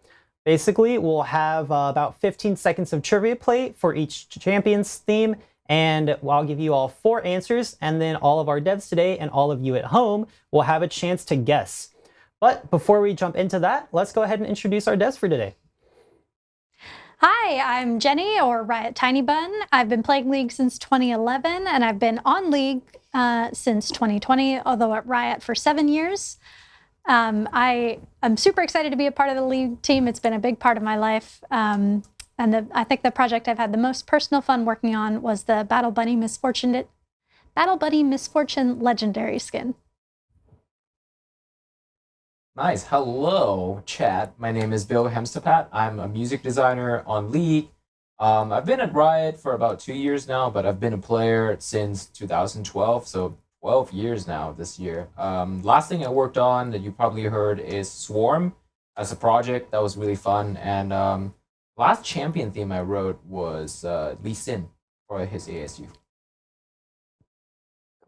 Hi, I'm Stephanie. I'm the team lead for the Skins team. I've been playing League since 2011, and I named my dog Tibbers because she is Chaos Monster, but also an adorable bear.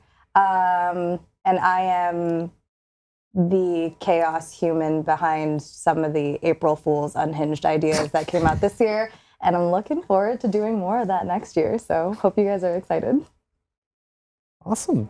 All right, so let's give it a second to get the themes ready, but how are you guys feeling going into this? How do you feel about your League theme trivia? We're locked in. I think I'm good. Any favorite themes? I really like the Dark Cosmic Jin skin theme. That one's really good. I play the game on mute, so I don't know how this is gonna go for me. It's gonna be telling. Sorry, guys. Oops. Yeah, for me, I think I have just way too much familiarity with the last 5 years of themes, but the one before that, that were like in that sort of login era, I don't know if I could get them all. The ones that I really like as of late, I think Fiddlesticks has to be up there. I think that's one of the best ones that we've done. Oh, that's a good one. I did think about adding Fiddlesticks. Spoiler, he's not in here, but that one was just too terrifying. Yeah, I think you know right away. Season. Yeah. Oh man, I remember that came out. It was like, wow, League is terrifying now. Yeah. I love it. It's one of the scariest trailers. Yes. Yeah, it's they so good. killed it back then. It's so good. All right, well, let's go ahead and start, shall we? All right. Let's go. Guess the theme number 1. This is 2015. It's definitely Freljord. No. How do you know the year? That's the Freljord instrumentation, isn't it? No, it's Bilgewater, isn't it? It's Bilgewater. I think it's the Paul event. So your options are Gangplank, Misfortune, Pike, and Tom Kench. Okay, so it's definitely Bilgewater. It's not Tom Kench. I think it's either Gangplank or Misfortune. It's one of the login ones. So technically, I think this isn't their canonical theme, but it's part of like their like the captain skin lines. So Gangplank. There's Captain Fortune too. Yeah. I will say Misfortune. I'm not sure. I'm gonna pick Gangplank because I don't want to pick what Bill picked. That's fair. All right. That's fair. Jenny? Oh, Gangplank. Gangplank? All right, so we have Gangplank, Misfortune, and Gangplank. What is chat thinking right now? I can't see what chat is thinking. Oh, one person says Captain MF. All right, so the correct answer to this one is Gangplank, actually. Oh, there you go. It's one of the two, and it actually uses a lot of the same stuff. It was a captain. So you got that. You were almost there. Yeah. All right, so let's jump into number 2 now.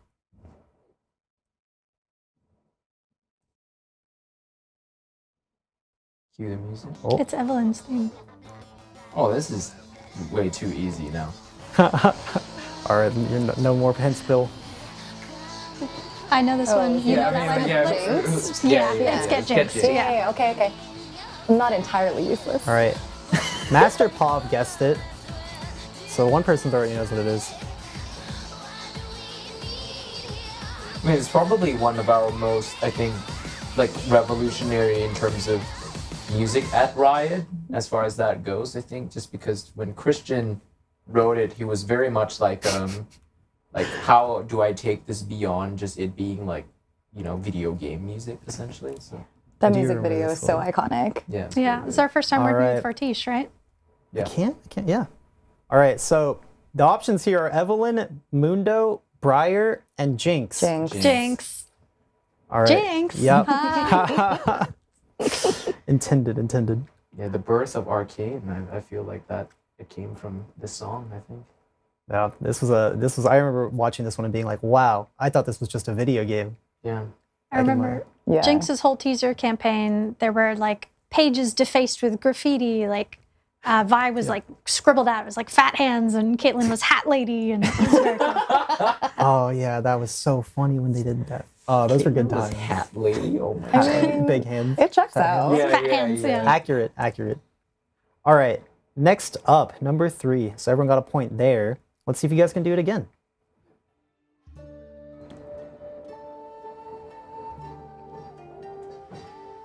Oh. Some Ionia. Something. I feel like I know who the composer is, but I don't actually know what the thing is. Is this Melio? It is not Melio. It's not Melio. I'm gonna vibe off of the choices you give me. All right, Bill, you got to get this one. Steph and Jenny are both one ahead of you. Chat too, actually. Chat's at 2 as well. Nice job, chat. Yeah, good job. All right, so your options here are Lilia, Ivern, Nico, and Nidalee. It's not Ivern. Lilia. All right, Christian 818 got it. I think it is. Is it Nidalee? Because she just got it fairly recently. Oh, No, really? but she, I think, wait, no. I'm saying Nidalee. All right, That's my Jenny's in guess. for Nidalee. Lilia. I'm also locking Lilia. All right, so the correct answer here was Lilia. All right, good job. All right. Steph's in first place. It's vibes, man. It's all vibes. You're definitely outbeating your expectations for yourself. I know, exactly. I love when I win against me. Under promise, over deliver. Exactly. All right. So number 4 is next up. Let's see if any of you guys can get this one.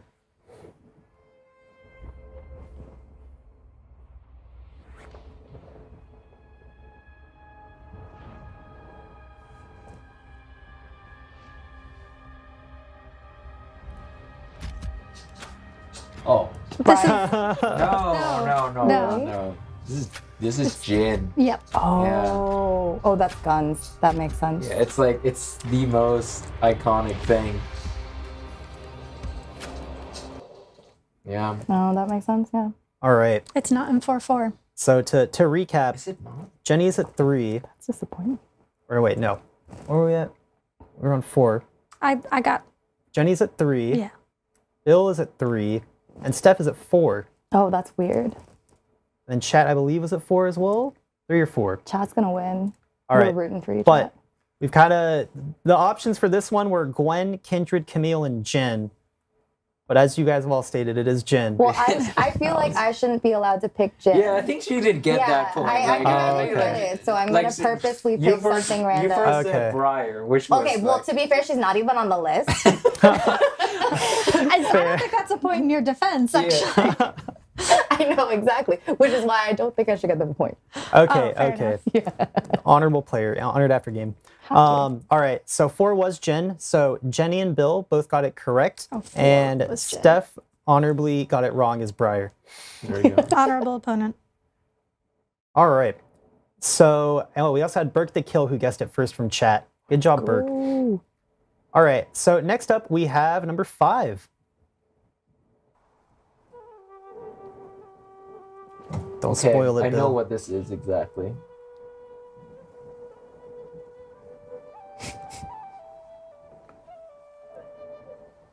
I think I know it. All right, give us the options. All right, your options are Ari, Yasuo, Lee Sin, and Irelia. This is Yasuo. All right, Bill says Yasuo. I agree because he has his He has a Fluty wind thing. instrument that he plays. All right, Jenny also locking in Yasuo. Steph Yasuo. also locking in Yasuo. All right, well, Master Pav guessed it first in chat, but the correct answer here is Yasuo. So everyone got 1 point here. Did you clip out the wind sound in the beginning? It was hard to hear. I did clip out like the first 15 seconds of Because I wind. was like, that's like the thing that actually is so funny about if you look it up on Spotify, like because it's the era where we were still doing login music, sound and music baked into as one track. So when you try to listen to it on Spotify, you get this wind that like hits you first, which is so funny to me. It did hit me. Yeah, there you go. I just cut it out. All right, next up, number 6.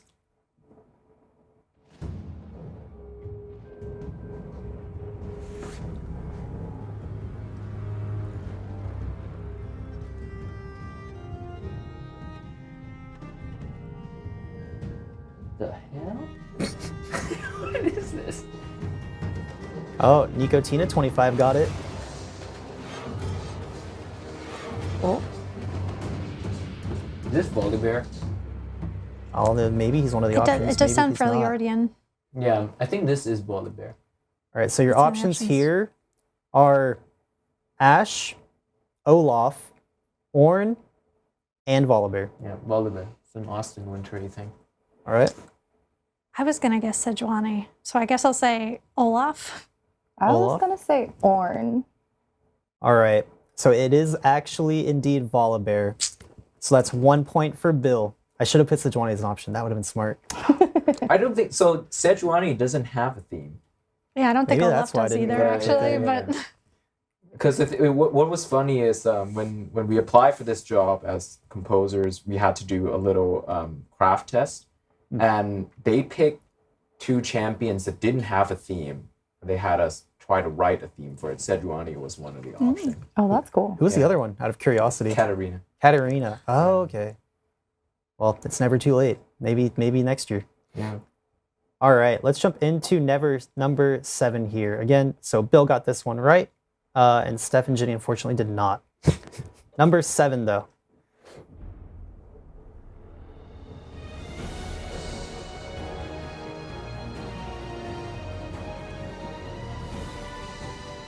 Whoa. it's familiar. This has to be the earlier eras of.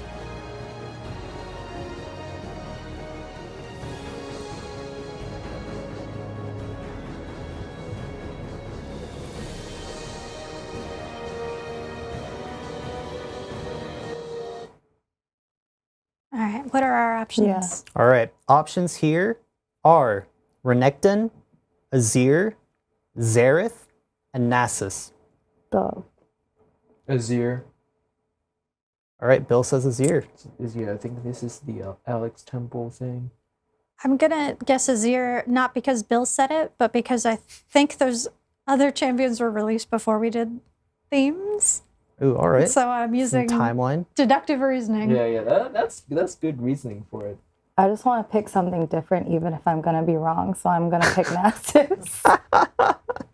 All right. So, I don't know if we have anything. for There Nasus, probably actually. isn't, realistically. Maybe It's Infernal so Nasus? old. 'Cause- Yeah. so the correct answer was Azir here.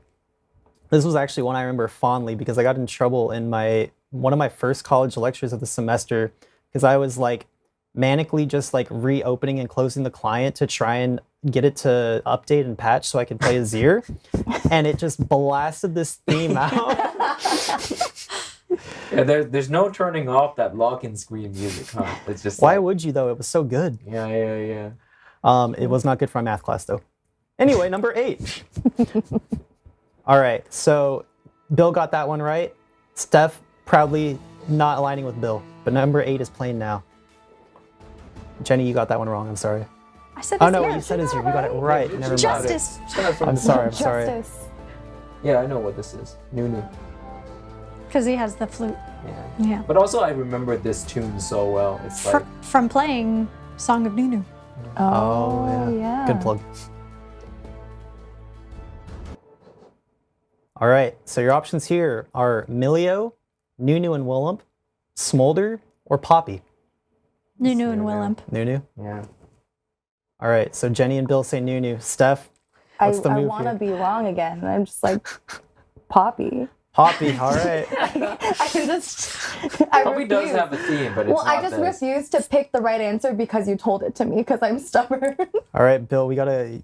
If you know it, just you can just look at the camera and they'll know.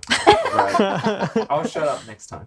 No, it's fine. I love the insight though behind everything, Yeah, how you're it's thinking so through it. good. Yeah, the Nunu one is interesting. I think like during his, did we call it VGUs or ASUs back then? Do you know? That was a VGU. Yeah, it was a VGU, right? And I think Cole Hicks, who is not at Riot anymore, he was trying to find inspiration for Nunu all over the place, and then he ended up coming back to this idea of, I'm gonna try to write a song for my best friend, which is my dog, and that became kind of this energy that we have with Nunu and Willem, and it like birthed this entire thing with.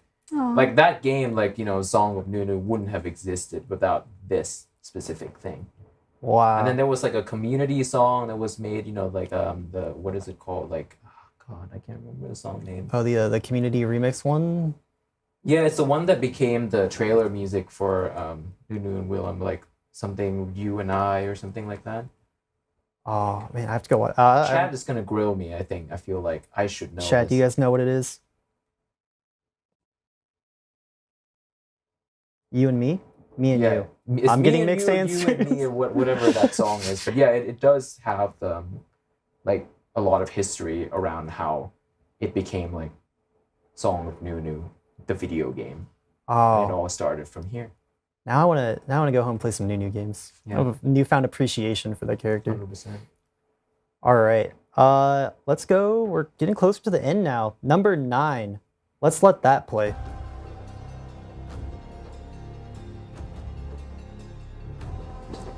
Oh, I know what this is. We did this recently.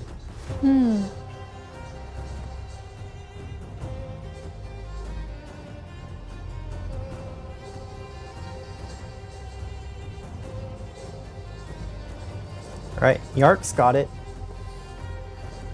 That's a good name. That is a good name. Nyarks. Yarks. All right. So your options here are Yorick, Jax, Garen, and Darius. Jax. Jax, yeah. I had no idea.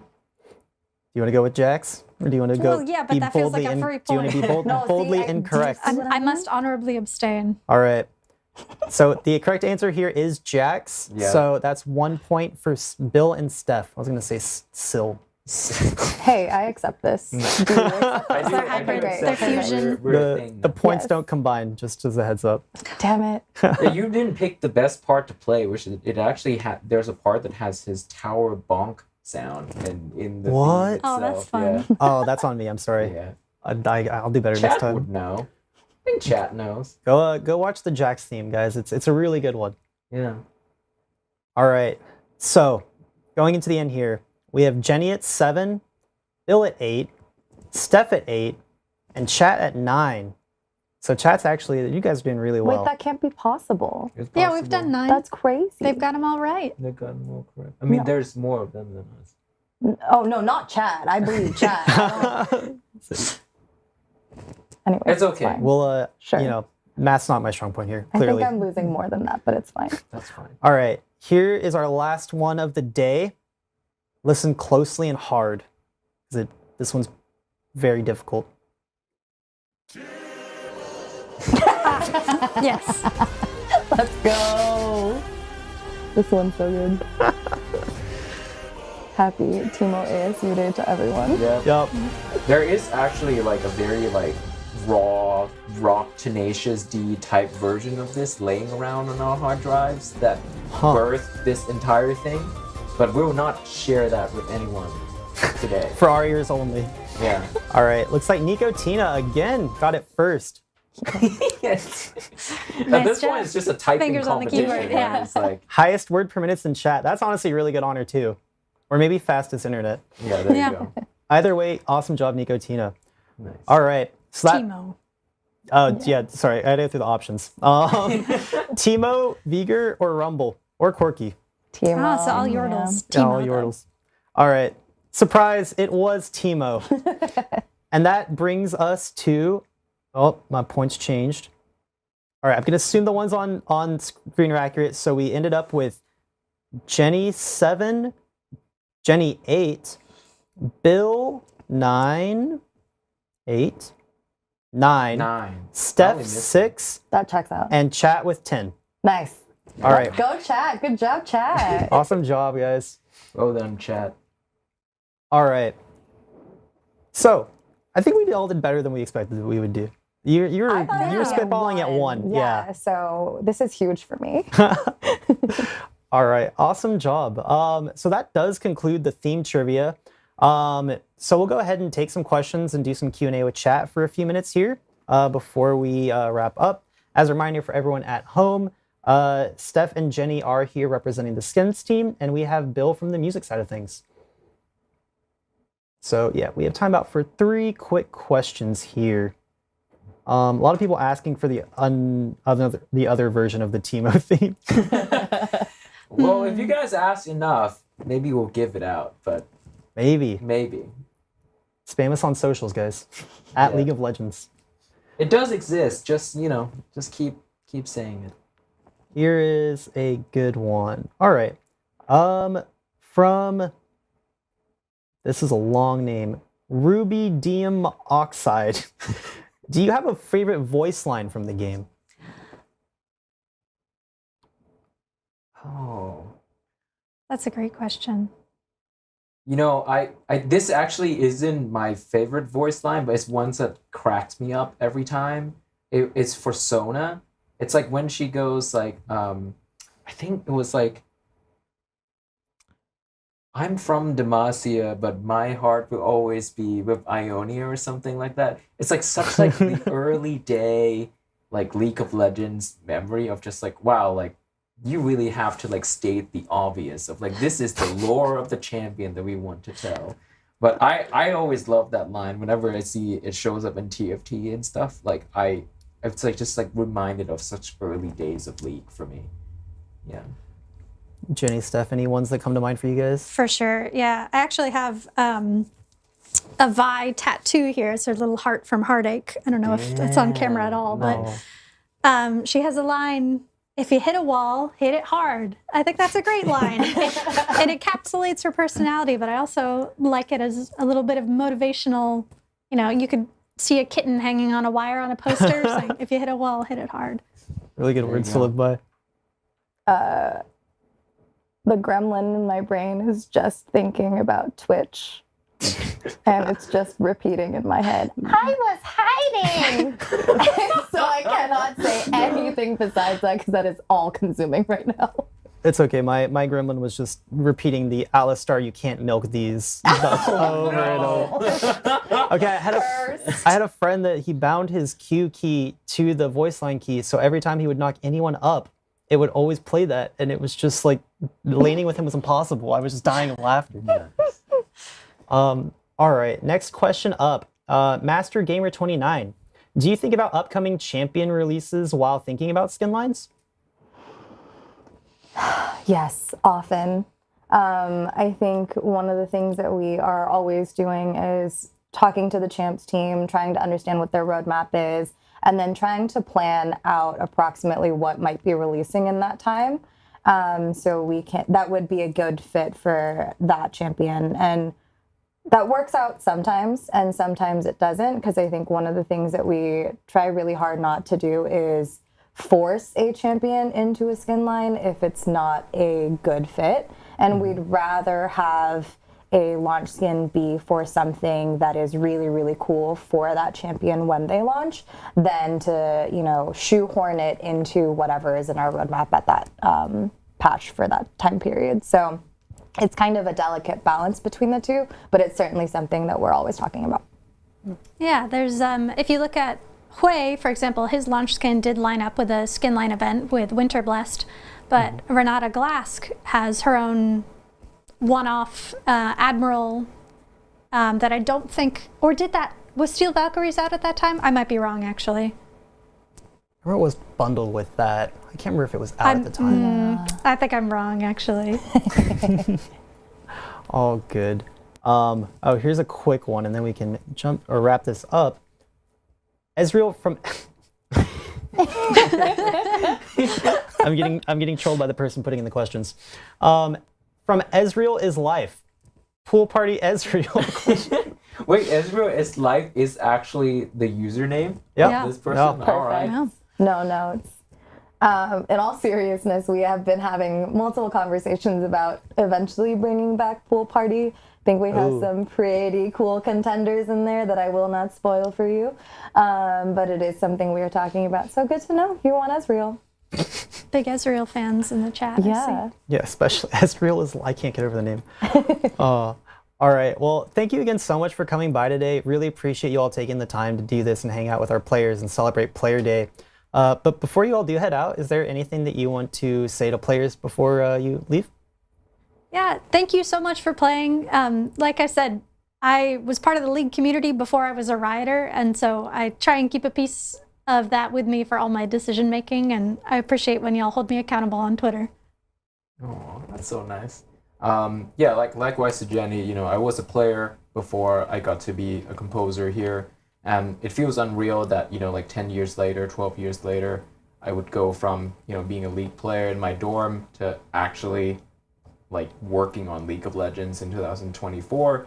And I just really appreciate everyone listening to our music, playing our game, and actually, the fact that you all get these themes right means that someone is listening and that our work means something to you. So thank you again, and I hope to keep delivering more good things for you all. Yeah, I think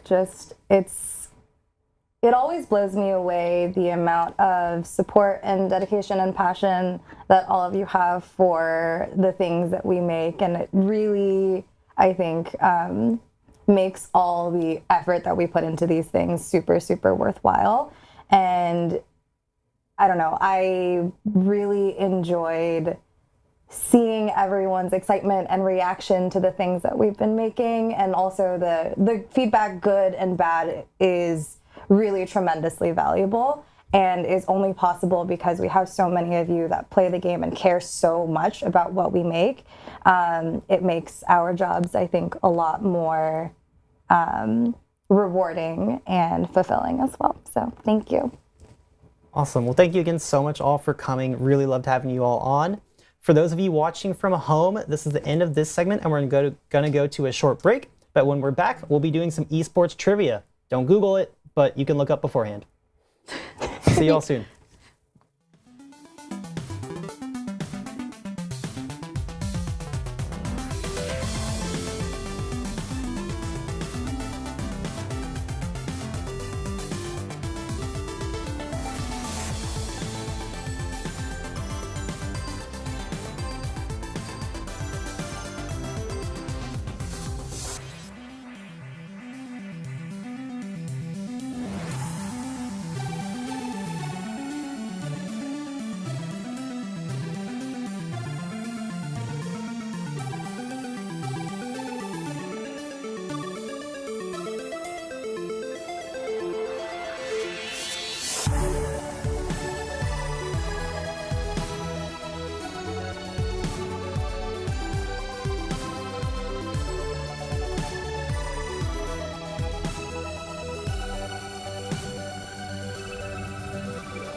Everyone, for our next segment, we're going to be doing some esports trivia and revisiting some of the most iconic moments from League of Legends esports history. So, joining us today is another set of guests, and we'll go ahead and introduce them really quick. All right, hey everyone, I'm Noah, or Riot Zenith. I work on the game analysis team for League of Legends. I've been here for about 3 years. Worked on many pre-seasons and some champions like Ryer, Vex, and Hui. Been playing League for 12 years now, and I mostly play support, and my favorite champ is Senna. Hi everybody, my name is Megan Taylor, aka Riot Megatron. I am a UX designer on League of Legends, primarily in gameplay. I have been playing League now for 5 years. We'll go 5 years, yep. Some of my notable projects playing here on League has been the interactive fist bump in-game. Has been one of my pride and joys. I very much enjoy that feature. And I am also a support main, but I am a Seraphine. One trick, don't judge. Hey everyone, my name is Tara Ray, otherwise known as Riot Yatsuna. I've been on League for about 2 years now, working on the Summoner's Rift team as a producer. Some of my favorite projects are things like the Baron update and rework, and my little itty bitty Baron baby boy and his grabby hands. I'm also a support main, but my main is Sona. All right, nice. So we got 3 support mains today. I'm an 80 carry, so let me know. We can do tryouts. Yes, we'll try. You. All right, so how are you guys feeling? Are you guys big esports fans? Yeah, I've been a long time watcher of esports. Back in the days of OGN, LCK, I would always watch that, so I'm excited for this. Yeah. I think I got really into it once I actually got to go to experience it live. My first one was in San Francisco with the team here, and it was just an incredible experience to the point where I ended up flying. I paid to fly to Korea last year, and now I'm going to London this year, and I am very, very, very excited. I've been following since I started playing, which is season 2. Oh, nice. Yeah, I started around then too. Who are you guys' favorites for Worlds this year? Who do we think we win, or who do we want to win? Answer with your heart. It's gotta be G2 or Fnatic. It's our time. It's used time. I'm Billy all the way. Go LPL. I was supporting BLG, but I mean, Gen G just looks so good. They so do. I'll root for Gen G. All right, cool. So, you feeling ready? We're gonna jump into it? Sure. As ready as we'll ever be. Yep. All right. So, question number 1. In 2013 at IEM Katowice, I'm always going to mess that up, Expeke used Kassadin's Riftwalk to pull off one of the most iconic backdoors in the history of League. Which team's Nexus did he destroy? Okay, so Your IEM. answers here, I'll give you guys 4 choices to pick between. I forgot it was multiple choice. Gambit, Team Curse, Azubu Frost, or SK Gaming? This is an old tournament. Yeah, old Yep. tournament. IEMs, OG. we haven't had one of those for a long time, at least not with League. Azubu is an old team, so like that could be that, but I'm pretty sure it was another like inner Europe team. Pretty certain. I think I know my answer. I think I got mine as well. All right, let's go. Noah? I'm gonna go with SK. SK? I'm gonna go SK. SK? I'm gonna shock everybody by picking SK. SK. All right, 3 for SK. Well, you're all correct. The first, it is SK Gaming who Expeke pulled off their first Expeke on. Ah. All right. Good pun. So, Noah, Megan, and Tara, all 1 point. Good start. Heck yes. Solid. Strong. All right. Next up, also in 2013 at All Stars Shanghai, really big year for League, Insect pushed Lee Sin's kit to beyond its limits by pulling off the first Insect. Who is the unlucky person on the receiving end? Oh, no. Your choices here are Soaz, Yellow Pete, Scara, and Double Lift. I know this one. I think I know this one. Pretty sure I know this one. Ooh, that was fast. Okay. All right. Let's start with Tara this time. I think it's Yellow Pete. Yellow Pete. All right. I got Double Lift because I know that one. Or at least I know that player. All right. Double Lift and Noah. Yellow Pete as well. Yellow Pete. All right. So the correct answer here was Yellow Pete. Yes. So Tara and Noah, 1 point. Next time, Megan, you'll get them. Yeah. All right. Next up. Who shot an Ash Arrow at Duke to stop his teleport back to base to help his team clutch the second game of the 2016 World Championship? Your choices here are Uzi, Deft, Prey, and Sven. I saw this one live. I think I remember seeing this one too. It's like one of the most fun moments in League when there's some sort of like base race and some crazy play happens to stop it and everyone gets off their feet, especially when the casters get up and start yelling. It's just too exciting that way. Mm-hmm. Yeah, I specifically remember which bush, like I could probably tell you the pixel he was standing on when it hit. It was such a hype moment. So iconic. All right, so Noah, you can start us off this time. Who do you think it is? I'm gonna go with Prey. Prey? Megan? Prey? It's Prey. All right, Prey's across the board. All right, so it looks like Dr. Donut Dude also guessed it first, but Prey is the correct answer here. Yay. Good job, Dr. Donut Dude. Yeah, that's an awesome username. All right, so everyone got that one right. So 1 point for everyone.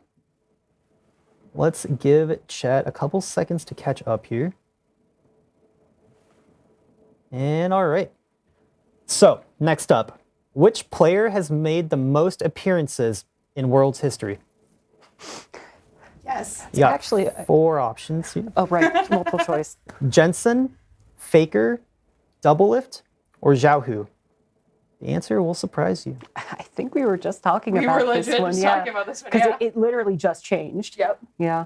Mm-hmm. I think we were all watching I don't that know if game. I know this one. Yeah, I think we're all just going to Ooh. lock in. We're not spending much time deliberating. Nope. We got Noah stumped here. Who's going first? Still your answer. All right, well, it's Tara first this time. Yeah, it's me. Faker. Faker? Faker. Faker? Yeah, I was gonna go Faker too. Yeah. Faker. When in doubt, always pick Faker. The correct answer is Faker. Okay, good. All Always right, Faker. so 1 point for everyone. But it was double lift until recently. We also Yep. had, it was double lift up until I think last year or the year before. But we also had Caitlin Kate X. Guessed it first. I Okay. All right. So now we're at Noah at 4, Megan at 3, Yay. Tara also at 4, and Chat at 4. Ooh. That's Chat has cruising. entered the I'm going for arena. the golf score. The Ooh, list better. is the best one. Yeah. Okay. Golf score. All right, here's another easier one. After this, I promise they're gonna get harder though. Perhaps the most iconic play in League's history, and certainly the most well-known mirror matchup. Who was on the losing end of Faker's famous ZVZ play? Baker, This what one I was got. that? The OGN days. Yep. This is a big throwback. Do we get 4 options still or no?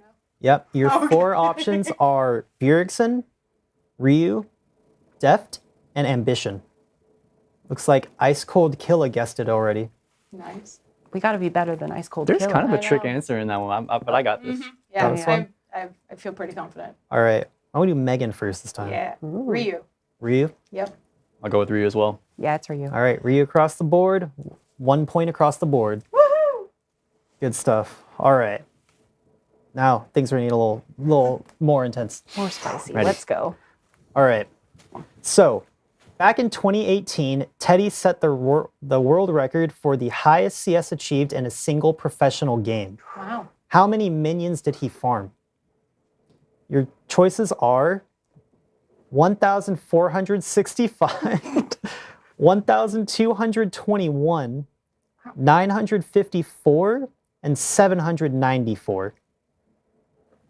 How Ooh. long did this game go for? Twitch chat is stumped. Yeah, I've never seen a game go for that. I watched this game. I know what champ he was playing. I don't remember the number though. I mean, I knew that they played slow metas. I didn't realize it was that slow. Yeah, that's... Yeah, the exact number is going to be hard to pin down. I think it might just be a shot in the dark. All right, I'll go through the answers one more time then. I was about to be like, whatever was B, I don't know. 1465, 1,221, 954, and 794. I'll go 954. Yeah. 954. I want to go 954, but I don't want to just copy Noah, so I'm going to go with the 1200 one. All right, 1221. We'll go 1221. Just to make it interesting, I'll pick a different one than I was going to pick too. I'll pick the lowest. I'll pick D in the 700s. D, 794. Yeah. All right, so the correct answer here was actually 1,465 minions. How long did that game go? I want to say it was around 90-ish minutes. Oh, man. 90-ish minutes. Sivir, I can't remember if it was the funnel meta or not. Wow. But it Sounds was, like a funnel It was back meta. before, Yeah, it was before holy there crap. was Elder Drakes, so the games would not. Oh, okay, yeah. Yeah, Gotta That use makes Baron sense, buff yeah. better. Yeah. my cumulative man. total in 14 league games.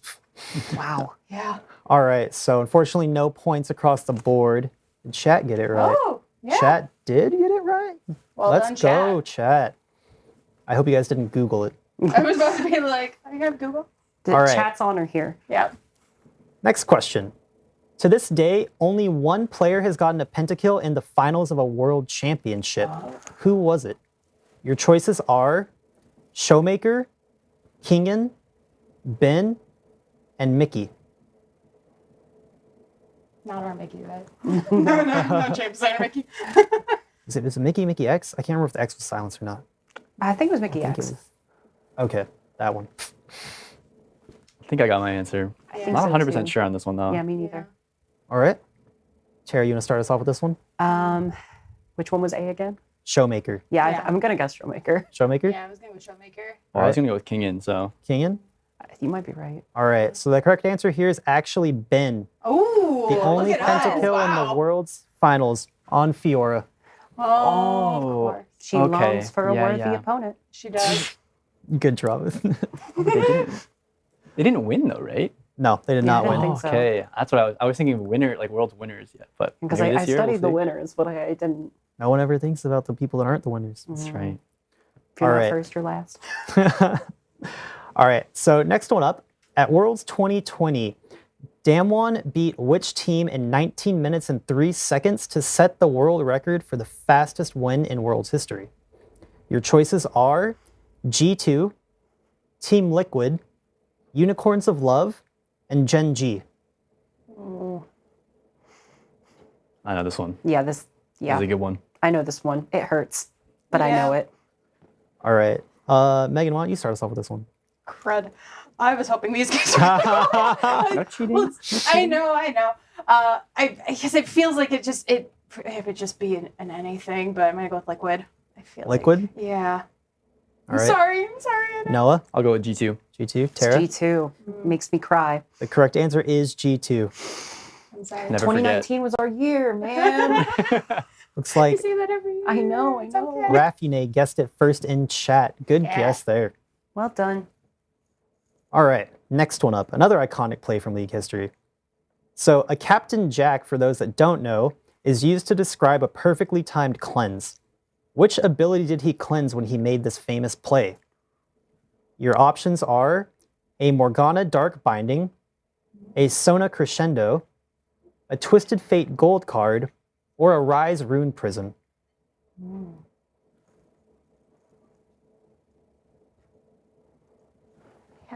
Who was popular in the meta back then when Captain Jack was like big talk? Yeah, generic Green Wings back in the day. Well, and also like which ability is most impressive, you know, because some of these are significantly more telegraphed than others. Yeah, but it was back in the day, and some plays, like even like Insect, you know, like that was like That the was like, highlight back whoa. then, and now it's like pretty commonplace. You can see it in gold games. Yeah, I have my answer, but Yeah, I have my answer too. good. All right, let's start with Noah this time. I'm gonna go with the TF Gold card. All right, Megan. I wanted to try the Morgana Dark Binding. All right, the Morgana Q. I also think it's TF. TF Gold card.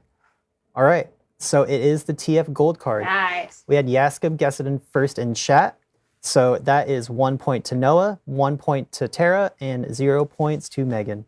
Oh, good. You got this. Oh, yeah. Okay, we got one more Again, question. I'm not trying. I don't want to just copy answers off the test. Respect it. All right, chat is at 9. Jeez, they're they're on they it. got the Chat esports wins. history. Yeah, chat's doing great.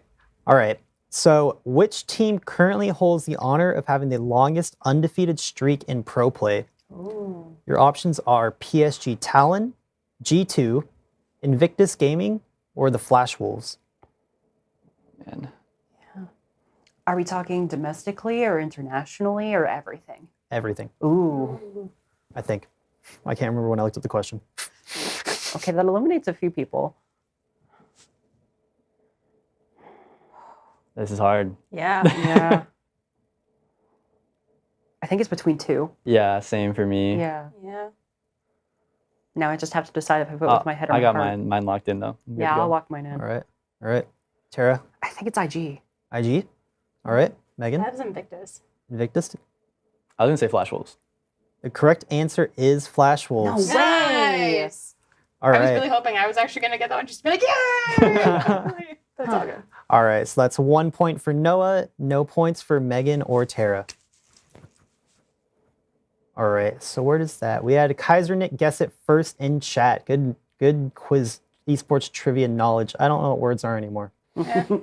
All right. So our totals are: we got Noah at 8, Megan at 4, Tara at 7, and then chat at 10 to bring it home. Well done, Good chat. job, Good chat. job, chat. Good job, chat. Chat, take it home. You guys are killing it. Yep. All right, sweet. So next up, we actually have a cool little segment to celebrate another part of the esports community. So what kind of esports would it be without a dozen amazing cosplayers showing up in full cosplay? This is the real reason why I'm here. That's what I was really excited about. So we're gonna go ahead and do like a quick cosplay community spotlight. So what'll happen is I'll just show you guys a cosplay up on the TV here, and chat will see it on their screens, and then you guys will just be able to kind of just like, you know, fawn over it, because I definitely will be. Spoiler, yeah. they are all really good. They're so good. Cool. Woohoo! I'm excited. Get into it. All right. So first up, we have an Aurora. Wow. Oh, Aurora's particularly impressive too because she's like new, and she's also got a lot of really odd overlapping fabrics that happen everywhere. So it's really cool to see it like executed so well in real life. Like that's fantastic. oh my god, yeah. And just, I love this maker. I've seen a lot of her stuff, and she just, it's the detail that she puts into it. Like, it's hard for us, but I wish we could zoom in. But like the wand alone is so incredibly well crafted and just out of this world. Well done. I love how the ears are also like angled, so they really look like they're coming out of the hat. Like, Yes. that's like really impressive. They're not just straight up standing on it like it's like a Halloween costume or something. It's like the attention to detail there is so impressive. Mm-hmm. Well done. And the markings on her skin too, just like no notes, done. No notes, 10 out of 10. Yeah, this one's really good. Thank you so much, Kawaii Demon, for the submission here. All right, next one. One of my favorite champions here from Irina Nuka Art. Oh. What do you guys think of this Bard cosplay? So sick. This is just on a whole other, like, oh my god.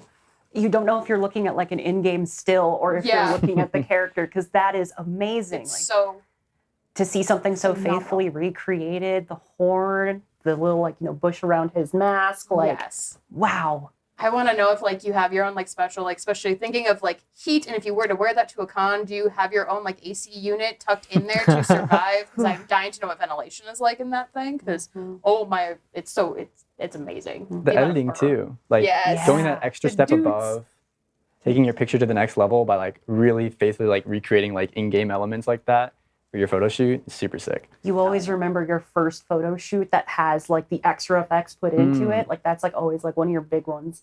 Yes. Yeah, I love the meeps. And who is Bard without his meeps? Just love really following him around. All right, let's see which one we got next. Sick. Oh. As an individual who has been killed by a lot of Briar alts in recent games, this is just incredible and terrifying and creepy in a lot of ways. All the things Briar should be. Yes. I can't tell on the pillory where there is a way for them to get in or out of it. Yeah. Which like it looks like really one full big unit, but you know, you have to get out of it eventually. You can't be Briar for the rest of your life. So really impressive to like make it look so realistic, and also it's probably made out of some other kind of material like craftulum or warbler or something, because it can't be too heavy, otherwise you'd be walking with a boat back all day. Like it's marrying that like really practical with really artistic and good looking that is so difficult about cosplay, but I love it when it's done really, really well. Yeah.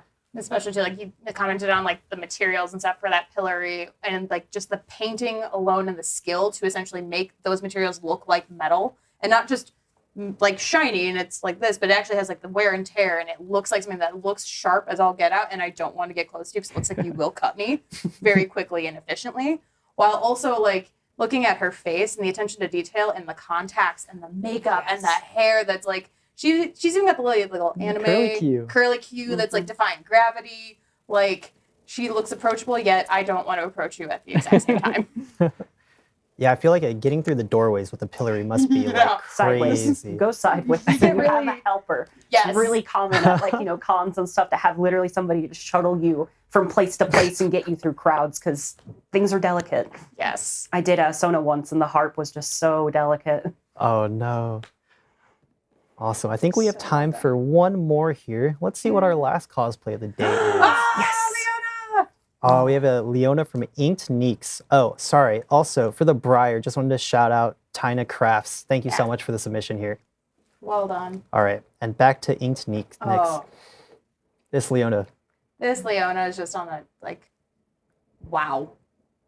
We got 3 support mans here too. So. Yeah.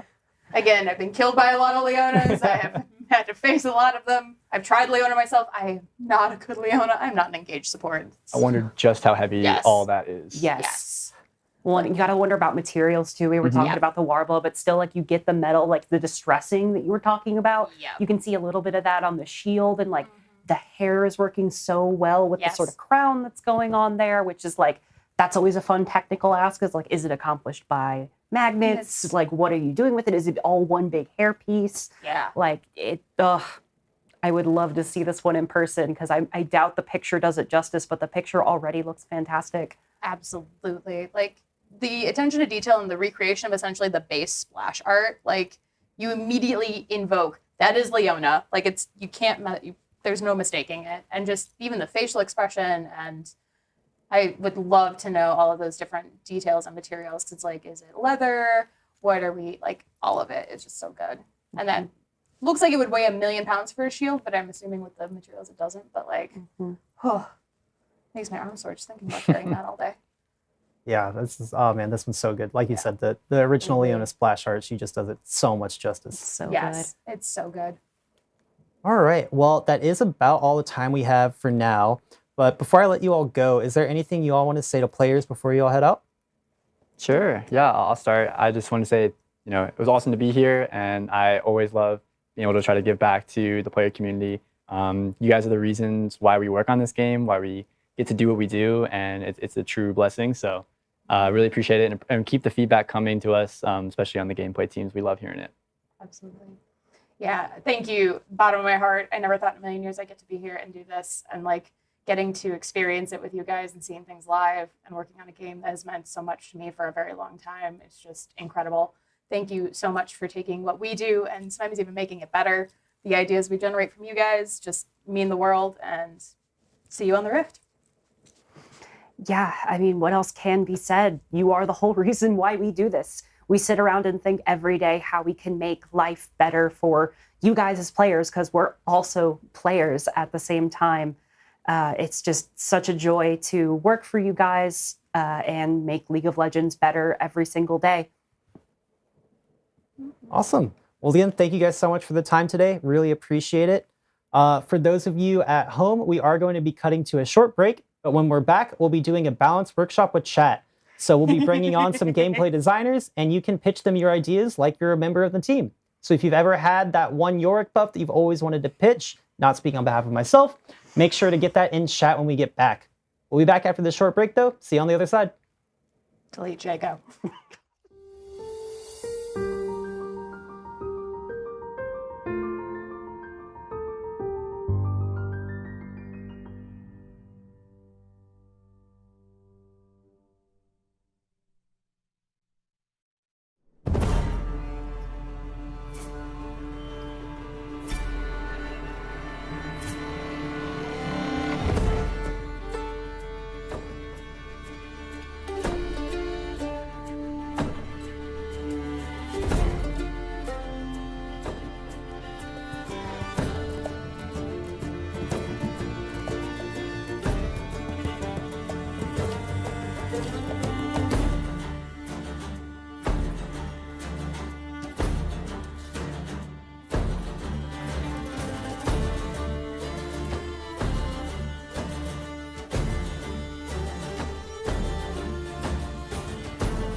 All right, welcome back everyone for our last segment of the day.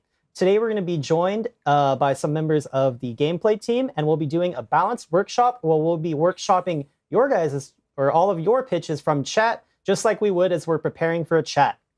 Joining us are 3 devs that have been in this or at this for a while, so I'll go ahead and introduce them now. Everyone, it's me again, right? I'm the lead gameplay designer for League. Been working on League for now 10 years, or coming up on 10 years, yeah. I'm Freak. I am the design lead of the Summoner's Rift live pod, so I'm most responsible for individual balance changes, ultimately. I've been playing League for over 15 years now, and I've been at Riot for almost about 15 of those as well. Hi, I'm Adam. I am a manager on the game analysis team. I too have been playing for about 15 years since beta, and I've been at Riot for 11 of those years, so you got me there. Nice. Got you an ELO too, by the way. Ooh. Oh, that got personal. All right, I see. Adam's got some grinding to do after this. All right, so just to set a few ground rules for the balanced workshop before we start taking pitches from chat, our main goals here are to make changes whose goals are to improve the champion. So this could be like satisfaction, counterplay, leaning more into their champion fantasy, etc. We do want to make it look like, examples of good things we could also workshop are like, what if we wanted to take a champion and put it into another role? Those are things that we could look at as well. Things that we cannot do are update an entire champion's kit, go through all of the minute number changes just because I'm sure you guys could, but for my own sanity, juggling a lot of numbers in chat would be a lot. So we're going to keep it simpler here. And they must be gameplay related and in-game. So yes, I see you chat. You want the client to be fixed, but we'll talk about that another time. All right, so with all of that said, let's go ahead and check out our first pitch. So coming from Ghost 1, for Hecarim, I feel like over the years he's lost a lot of his iconic identity of being fast and healing a lot. Would it be possible to invert his passive and give him bonus movement speed based off AD, as well as give his Q a 4th stack that does the same amount of damage as the 3rd but has a special effect, whether it be armor pin, percent HP damage, or whatever? Yeah, so I can start with the suggestion. So the 2 suggestions in there. One is the passive, and the other one is the stacking up to 4. I'll start with the stacking up to 4. So normally when we think about stacking passives or ability to ramp in combat, we want to try and strike the balance between ensuring that's a high moment for the champion, but it happens frequently enough, and we're able to actually afford it that much power budget. So in this instance, it sounds like stacking up to 4 would feel good for the Hecarim player. I think in reality, what would actually happen is we would need to balance around him stacking up to 4, which happens relatively infrequently, or has a lot of micro-optimizations in the jungle that make him a lot harder to play and less satisfying. But we do think that, I do think that if he were to have some kind of bonus on the max stacks, that could be reasonable. I just think that we're going to need to pay too much of a cost in terms of complexity and ability to keep the stacks up and manage them. It's kind of similar to old Rise when he was managing a really high stack counter that just became really difficult to play. So the way I would kind of +1 or workshop that suggestion would be, how can we take the high moment but not alter the frequency of how often it happens, and try and find a way to make that work rather than increasing the number of stack counters. Yeah, that said, I do like the idea of making sure Hecarim is more of a slow burn. Like even sustained damage champions, like say Olaf or Tryndamere or whatever, where they're just going to right-click you a whole bunch. Like Olaf Q and Trynd yield out at the very start, and then it's just kind of a straight line. I guess you sort of have Olaf getting low and Tryndamere getting rage up and whatnot, but Hecarim like very clearly has to go upwards with Q. Again, as E and as R, yeah, there's some burst, whatever, but that is kind of a unique profile. So it might be the disparity between 0 stack and max stack isn't good enough, or that like his healing might just not be good enough, and W should just be stronger. Those are all entirely possible things that could be true. That I mean, I'm kind of a fan of like stretching out more champions combat patterns in general. I'm not sure if Hecarim is like the right champ to change in this regard, but there's like a lot of positives I think in the undercurrent here. I'd kind of have a different approach to thinking about this actually, first would kind of be like, what's the problem you're trying to solve? My assumption is this is going to make him more high elo skewed. If there's more gameplay around maxing out the Q stacks, there's probably more gameplay there. Historically, Hecarim has been a higher MMR skewed champion already, so there isn't as much wiggle room there.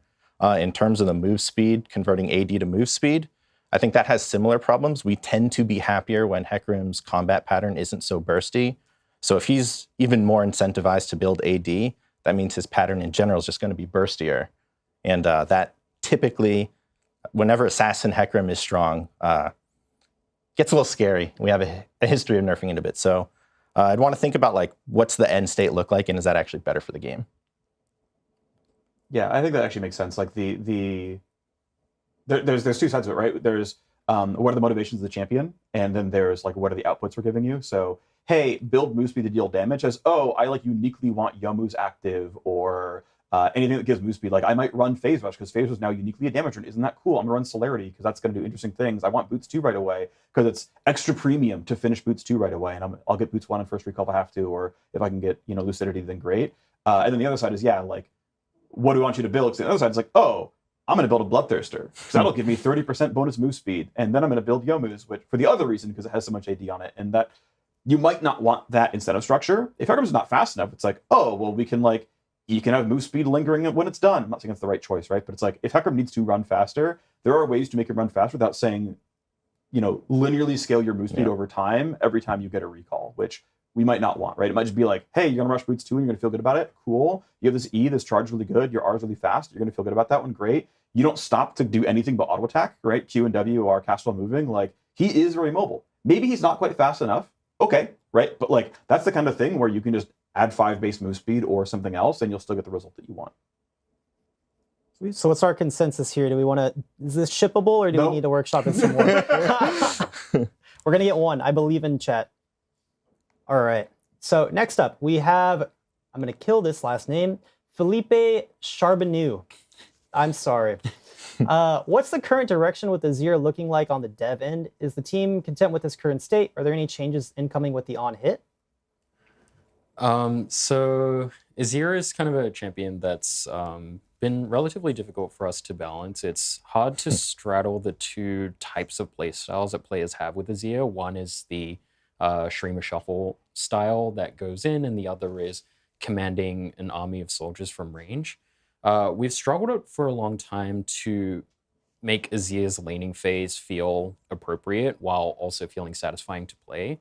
One of the kind of directions that David and I, or Freak and I, were talking about most recently with the set of changes was moving more of his power budget from Q, which is a very long range, low counterplay spell, to more of his W casts, which are generally more polarizing in terms of matchup variance and allowing certain types of champions to outrange him in certain situations.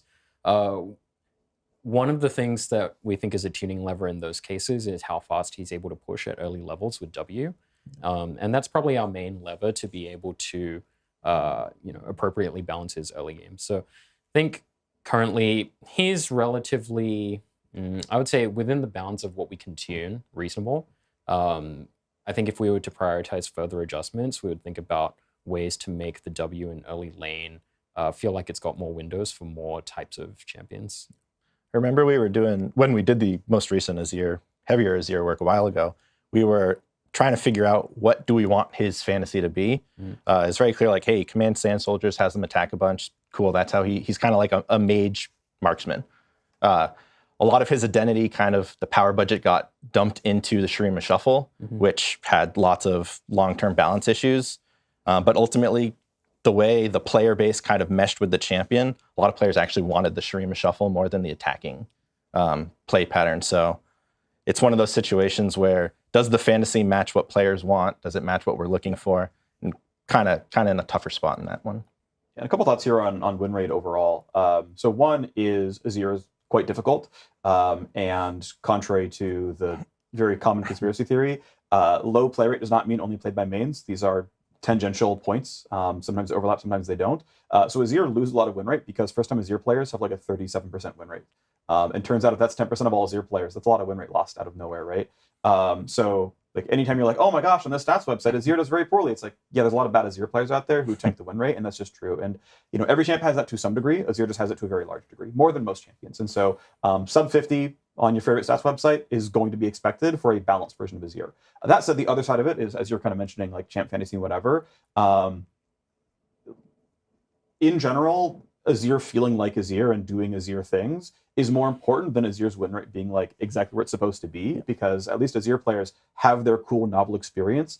And like, even if he's off by like a 1 or 2% win rate or whatever, I'm not even sure he is, but even if he were, it's still more important that he feels like his own unique champion than the win rate happens to line up with some preconceived notion. Right. Well, you didn't have to call out my Azir win rate like that, but yeah. Let's go with Sorry, a question from Rui6. Can we get Aphelios with an AP build, like for role swap into solo lanes? So I'll open with that one and say, typically for off-build champions, you want them to be playing, you want the play style to change. So Volibear is a more successful example of this, where normally AP Volibear attacks really fast, gets a lot of passive damage, and can nuke with a Z, whereas normal Volibear is more of a bruiser. A failure of making Aphelios AP is if he's just magic damage Aphelios, right? It needs something other than, hey, now I'm the same exact champion, I play the same way, but my kit does magic damage. So that's the first thing you have to consider, is what would the play pattern be that you're looking for? Yeah, it generally comes down to having spells that have two pretty distinct outputs, and it's understandable when it's different. So like Tank Malphite R is an engage button, but he CCs the enemy team with. AP Malphite R is a nuke.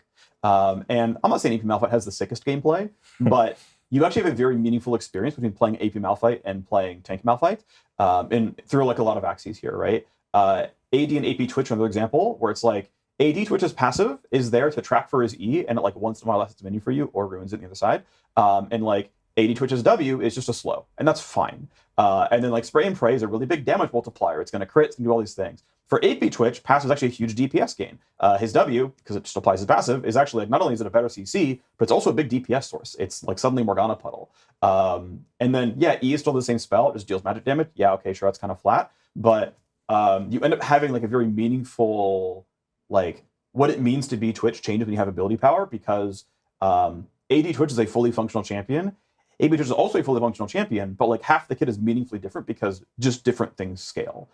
By comparison, I think like Kayle can build AD and AP, but it's pretty much as Kayle either way. She just happens to have both ratios. And I think if we were to like make that more distinct, it'd be like AP Kayle is bursty, or the other way around, right? But you'd have like meaningful distinctions of what that means to be the champion instead of being a math problem. And what it is right now with Aphelios is Aphelios uses his entire kit kind of in full value. So you'd need to like actually the heal ratio and the CC ratio scale with AP is like, that's probably not a full champion, so I'm not sure there's a point in this. Yeah, when I think about ult builds, in addition to what everyone said already, it's like, can the other portions of the kit warrant having that additional extra set of power, right? So directionally what we're saying is, if Aphelios is building AP, his auto attacks are disproportionately going to do a lot less damage, and his spells are going to do a lot more damage. Is it reasonable gameplay to have his Gravitum gun, like just be that much more impactful? Is it reasonable to have his Infernum gun be that much more impactful? Like, what do we expect it to do? Does that have good gameplay? Is it good gameplay when, like his auto attacks are doing significantly less damage, but his Q one-shots the wave, for example? Or when his ultimate hits, intuitively you would expect an AP Aphelios to do more damage with his ultimate. Is it actually even sustainable that Infernum ultimate can do more damage, for example? We've seen what that looks like. Yeah. I would say my initial response to that is probably not, right? Like, I don't see having pushed versions of his spellcasts in the AP version to be worth sustaining, because it just breaks a lot of baseline counterplay and intuition and play against fundamentals that you would expect when playing against a character. So one last thing to consider about that also is, oftentimes when you add AP ratios to an AD champion, it just incentivizes them to build 3rd or 4th items Zhonya's. So, you see that with Jax or sometimes Volibear. Always want to be mindful of that as well. All right. So next question we have is from Milt ______. They wouldn't have put them all there if they didn't want them read. True. For Master Yi, a lot of his power was transferred to his W during his mid-scopes. Could more of his power be transferred to his Q or his E, just like his ideal fantasy should be? Yeah, we've gone back and forth a lot on Master Yi over the years. I would say in recent years, we kind of had a transition a few years ago around making simple champions more effective, noob cannons more effective in higher levels of play. And so that represents a lot of the work that was done around Garen's W being effectively a parry, Master Yi being able to control his position after queuing, and Meditate being an auto attack reset and more of a one-time damage block kind of thing. I would say over the past year, we've kind of backtracked a little bit on that philosophy. Like, we haven't gone so far. It's not as much of a goal for us to make Master Yi and Garen viable at all levels of play. And the reason for that is because we feel like we've overly degraded the play experience of the simple champions in average play. So we need to kind of be cognizant of that. As for the suggestion about moving power away from W and into Q and E, I think per the reasoning that I just said, I think that that's somewhat reasonable, in line with the goals, because we found that taking a lot of Master Yi's power out of auto attacking was just not what Master Yi players wanted to do, and we were taking too many trade-offs for regular play satisfaction of playing Master Yi than we were getting out of having Master Yi be functional at high MMRs. Except for AP Yi back in the day. Yeah, that champion did not need to auto. That is actually an example of an alt build that I think probably was fairly reasonable. Like, yes, it was pretty flat in one note. And to your point earlier, right? Like, maybe we're not okay with exactly that shape, but yeah, AP Yi, Q was just a nuke, and his ult passive said, go reset it. And so he was like Katarina-like, and like autos were fine, and Meditate still exists. In fact, Meditate was a really big heal. And then ADE, Q was just a blink. And it's like, that was enough of a kid on one side. Like, to be clear, ADE in 2011 was like, I have a blink and I right click you. That's my entire champion. But like, that was a really popular champion. So, there is a space where like, yeah, there's sometimes the simple kits where like, yes, our challenger players champion is just not going to work against players with the hands. I don't know. But that's okay sometimes. 2011 Master Yi didn't have as much competition in the champion pool. Also true. Yeah. No Belveths. No Belveth. Ooh, true. No. But yeah, for this suggestion, seems totally reasonable. The question I would ask is, do you feel like Q and E aren't satisfying? And if Master Yi's main button presses outside of his ult aren't satisfying, I'd say yes, that is a problem. So I guess depends on your definition there, but seems very reasonable to me. Wow, looks like we got one that might be. Was more workshopping, or is this we ship actually it? did that a little bit early this year, right? We had a couple sets of Master Yi changes where like we nerfed a little bit of the W, and we buffed some base stats. It's a very light touch. We haven't done like the let's mid scope them and remove the parry, but we have at least nudged that way already.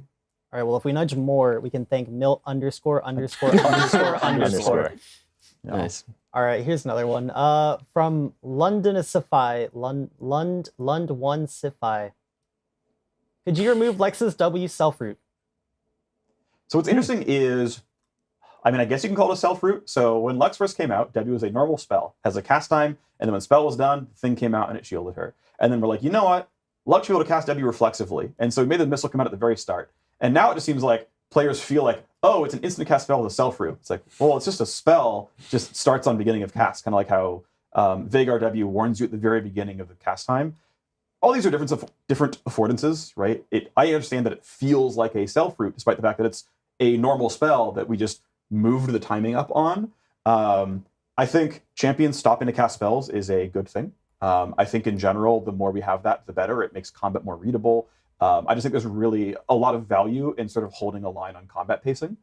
This can be like literally just DPS, but also like you must stop to cast spells a lot of the time. And then occasionally we say, you're Orianna, we're taxing you this. Like, most players are not good enough to move at literally all points in time. Sorry, you're not Faker. Your run looks kind of bad, but you literally never have to stop. That's taxed. And the more we have just champs where it's like, you literally never stop, have fun, I think that can degrade the game, because I think the stopping to cast and the readability is really valuable. So my opinion is that no, Lux should stop to cast all our spells, because I think it's generally a good thing for the game. Agree. I slightly disagree. Only slightly, though. I think a good question to ask is often, what's the satisfaction versus the cost? Obviously, it's going to feel much better in terms of like the power gains. So in that case, you kind of free up some satisfaction at the cost of less power budget. But then the real cost is all these other things that you mentioned. And it is important to hold a line to some extent. Otherwise, you end up with infinite power creep. All right. Let's see. Next one from Lol Outlaw. Let Kane cast items in queue. Yeah, like to me, this one sounds like a kind of like a classic.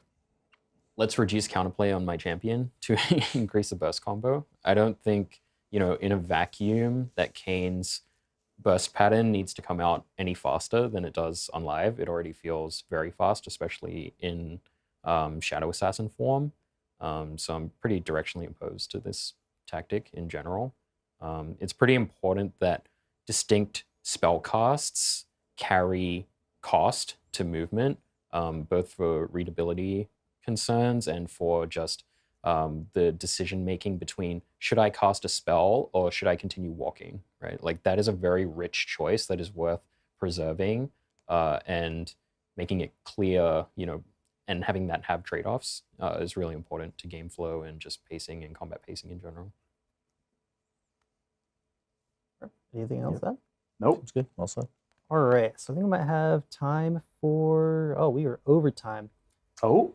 So we are. Well, we are going into Q&A, but these are questions. And we are these giving are answers. these are questions. So yeah, I think we can just we can keep taking balance pitches instead of the Q&A then. Okay. Sure. All right. All right. From either Douglop or Doglop, could Seraphine I can't pronounce words anymore. Can Seraphine E be made faster so she could feel more consistent as a mage support and have more consistent CC aside from her R? This is a reskin of the same question in a lot of ways. Yeah. I was going to say you need to word this as a question for it to be Q&A, but you did, so you dodged that bullet. Complete the second sentence, you know. Yeah, I mean, this comes down to like how much sort of personal agency and counterplay you want for the champion. I'm not saying Seraphine's like personal agency and counterplay is exactly appropriate. I don't have a really strong opinion here. When we did a small update to her late last year, we made her Q faster, so she had like a little bit more reliable poke, which I think was, you know, pretty useful. It might be that Seraphine's too easy to dodge, right? And that she's not good enough against high elo players. That doesn't seem to be true from like win rate data or anything, but people love when their champions work consistent, of course, but things being dodgeable is important for League the game. And, you know, there are some spells that are kind of undodgeable. Cinder Q is one of them. And, you know, she's often been pro-jailed as a result or like can feel really oppressive when we have champs where it's like, you actually can't dodge any of this. This champ just hits you all the time. Yeah, one secondary consideration I would think of with this change is buying... so firstly, agree with the counterplay considerations. Like in a vacuum, do we think that Seraphine needs less counterplay, right? Would be the first question I would ask. The second question I would ask is, anytime we're changing a ability for a multi-role champion, you know, we're going to be changing the relative impact of landing E in mid versus landing E in support. I would wager that this change would be much more relevant for support Seraphines than it would be for mid Seraphines that are mostly using E to wave clear and minions don't move, right? So in general, I would question both, is a reduction in counterplay necessary or warranted? And do we want to actively change the support skew of Seraphine? My intuition is probably not for either case. Right, so it sounds like this one might need a little bit more workshopping. Next up, we have Cat Nuzzle. Why do Akali, Yasuo, and Yone have 345 movement speed, while Irelia has 335?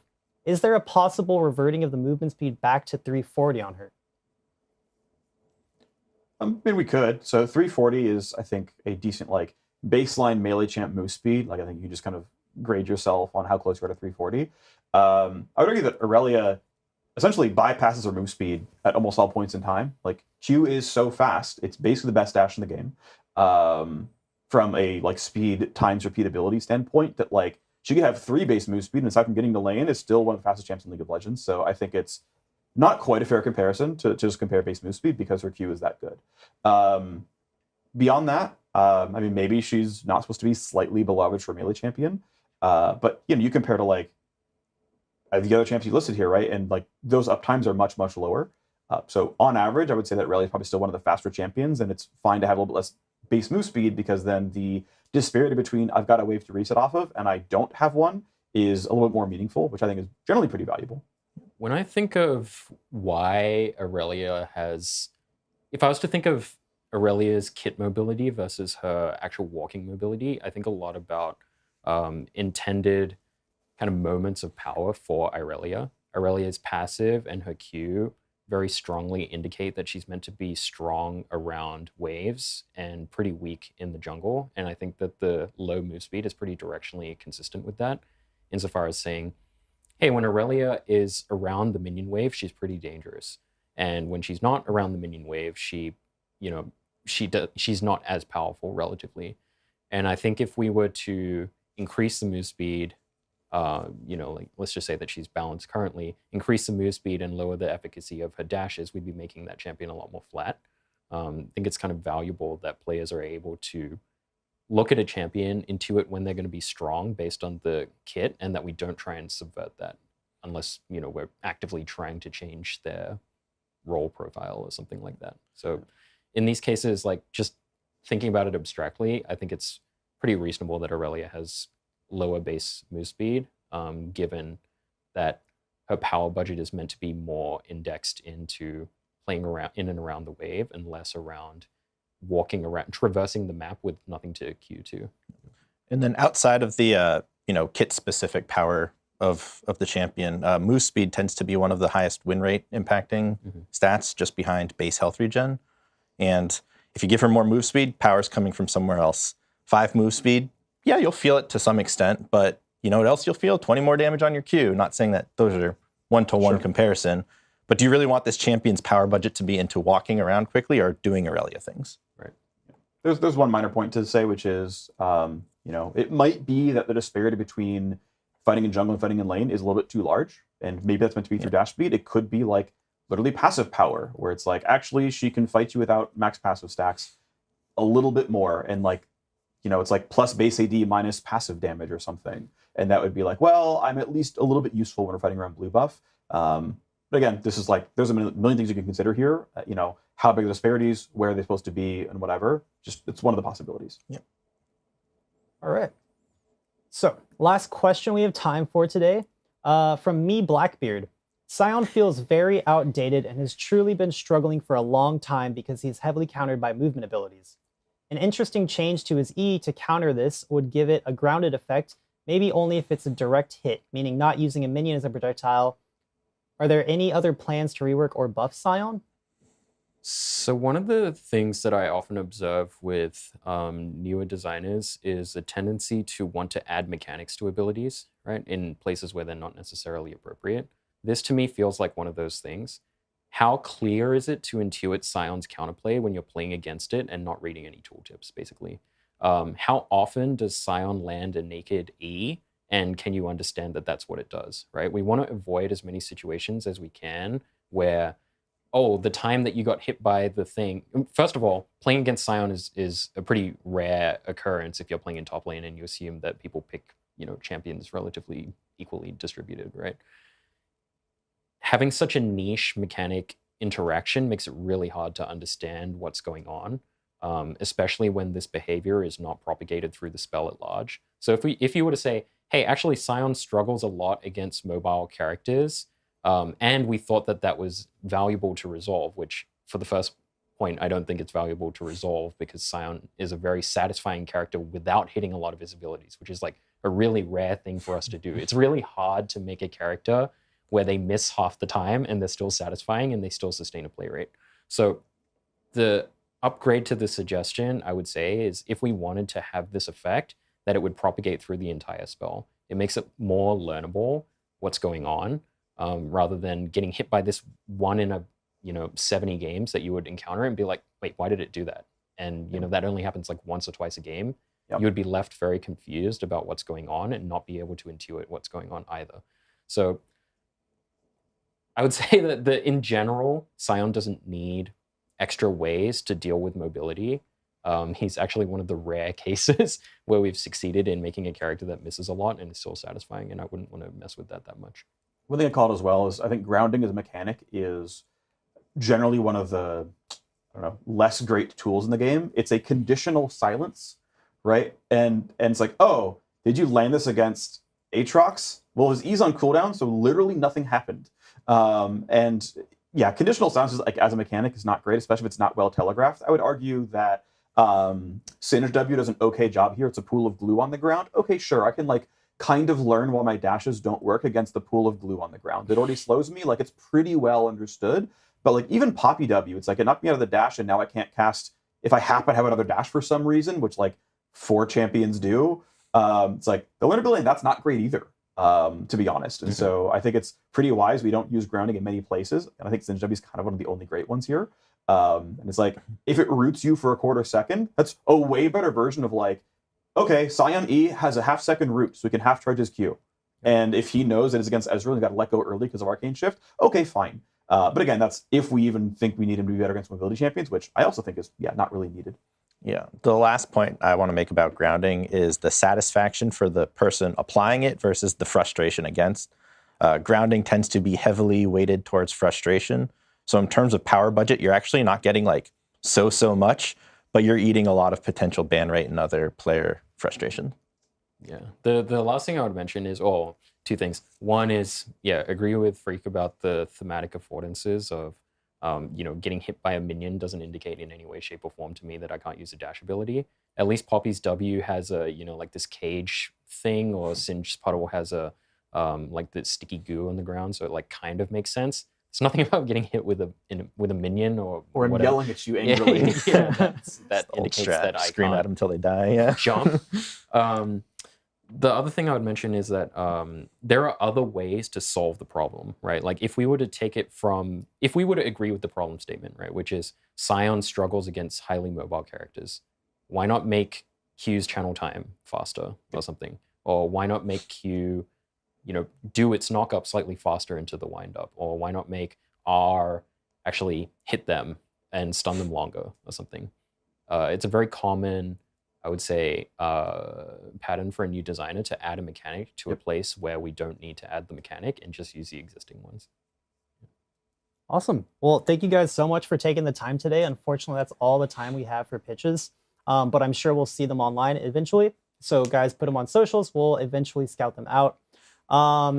Before we wrap up and let you all go, is there anything you guys want to say to the players before you head out? Thank you again for playing. I know I've said this already, but thank you for playing and sticking with us for 15 years. It's been a joy to serve you all. We go to sleep and then think about League and think about how we can make the game better every day. And it's just a very rewarding and fun job, and we hope to continue doing it for a long time. So thank you. League of Legends. That's what I'm gonna follow that. No, you don't play the same game for 15 years without a lot of deeply engaged fans or players in general. So thank you everyone for playing the game with us. What's that game called? League of Legends. League of Legends. League of Legends. There you go. You're ahead of me the whole time. League of Legends. That's a setup. Awesome. Well, thank you so much for everyone at home that took the time to tune in today. Really hope you enjoyed the segment, talking with our devs, and just celebrating 15 years of League. Again, we wouldn't be here without all of you playing. So thank you so much for being a part of our amazing community. Please keep talking to us online. We'd love to hear your guys' feedback. And GG's from us. See you on the Rift. See ya.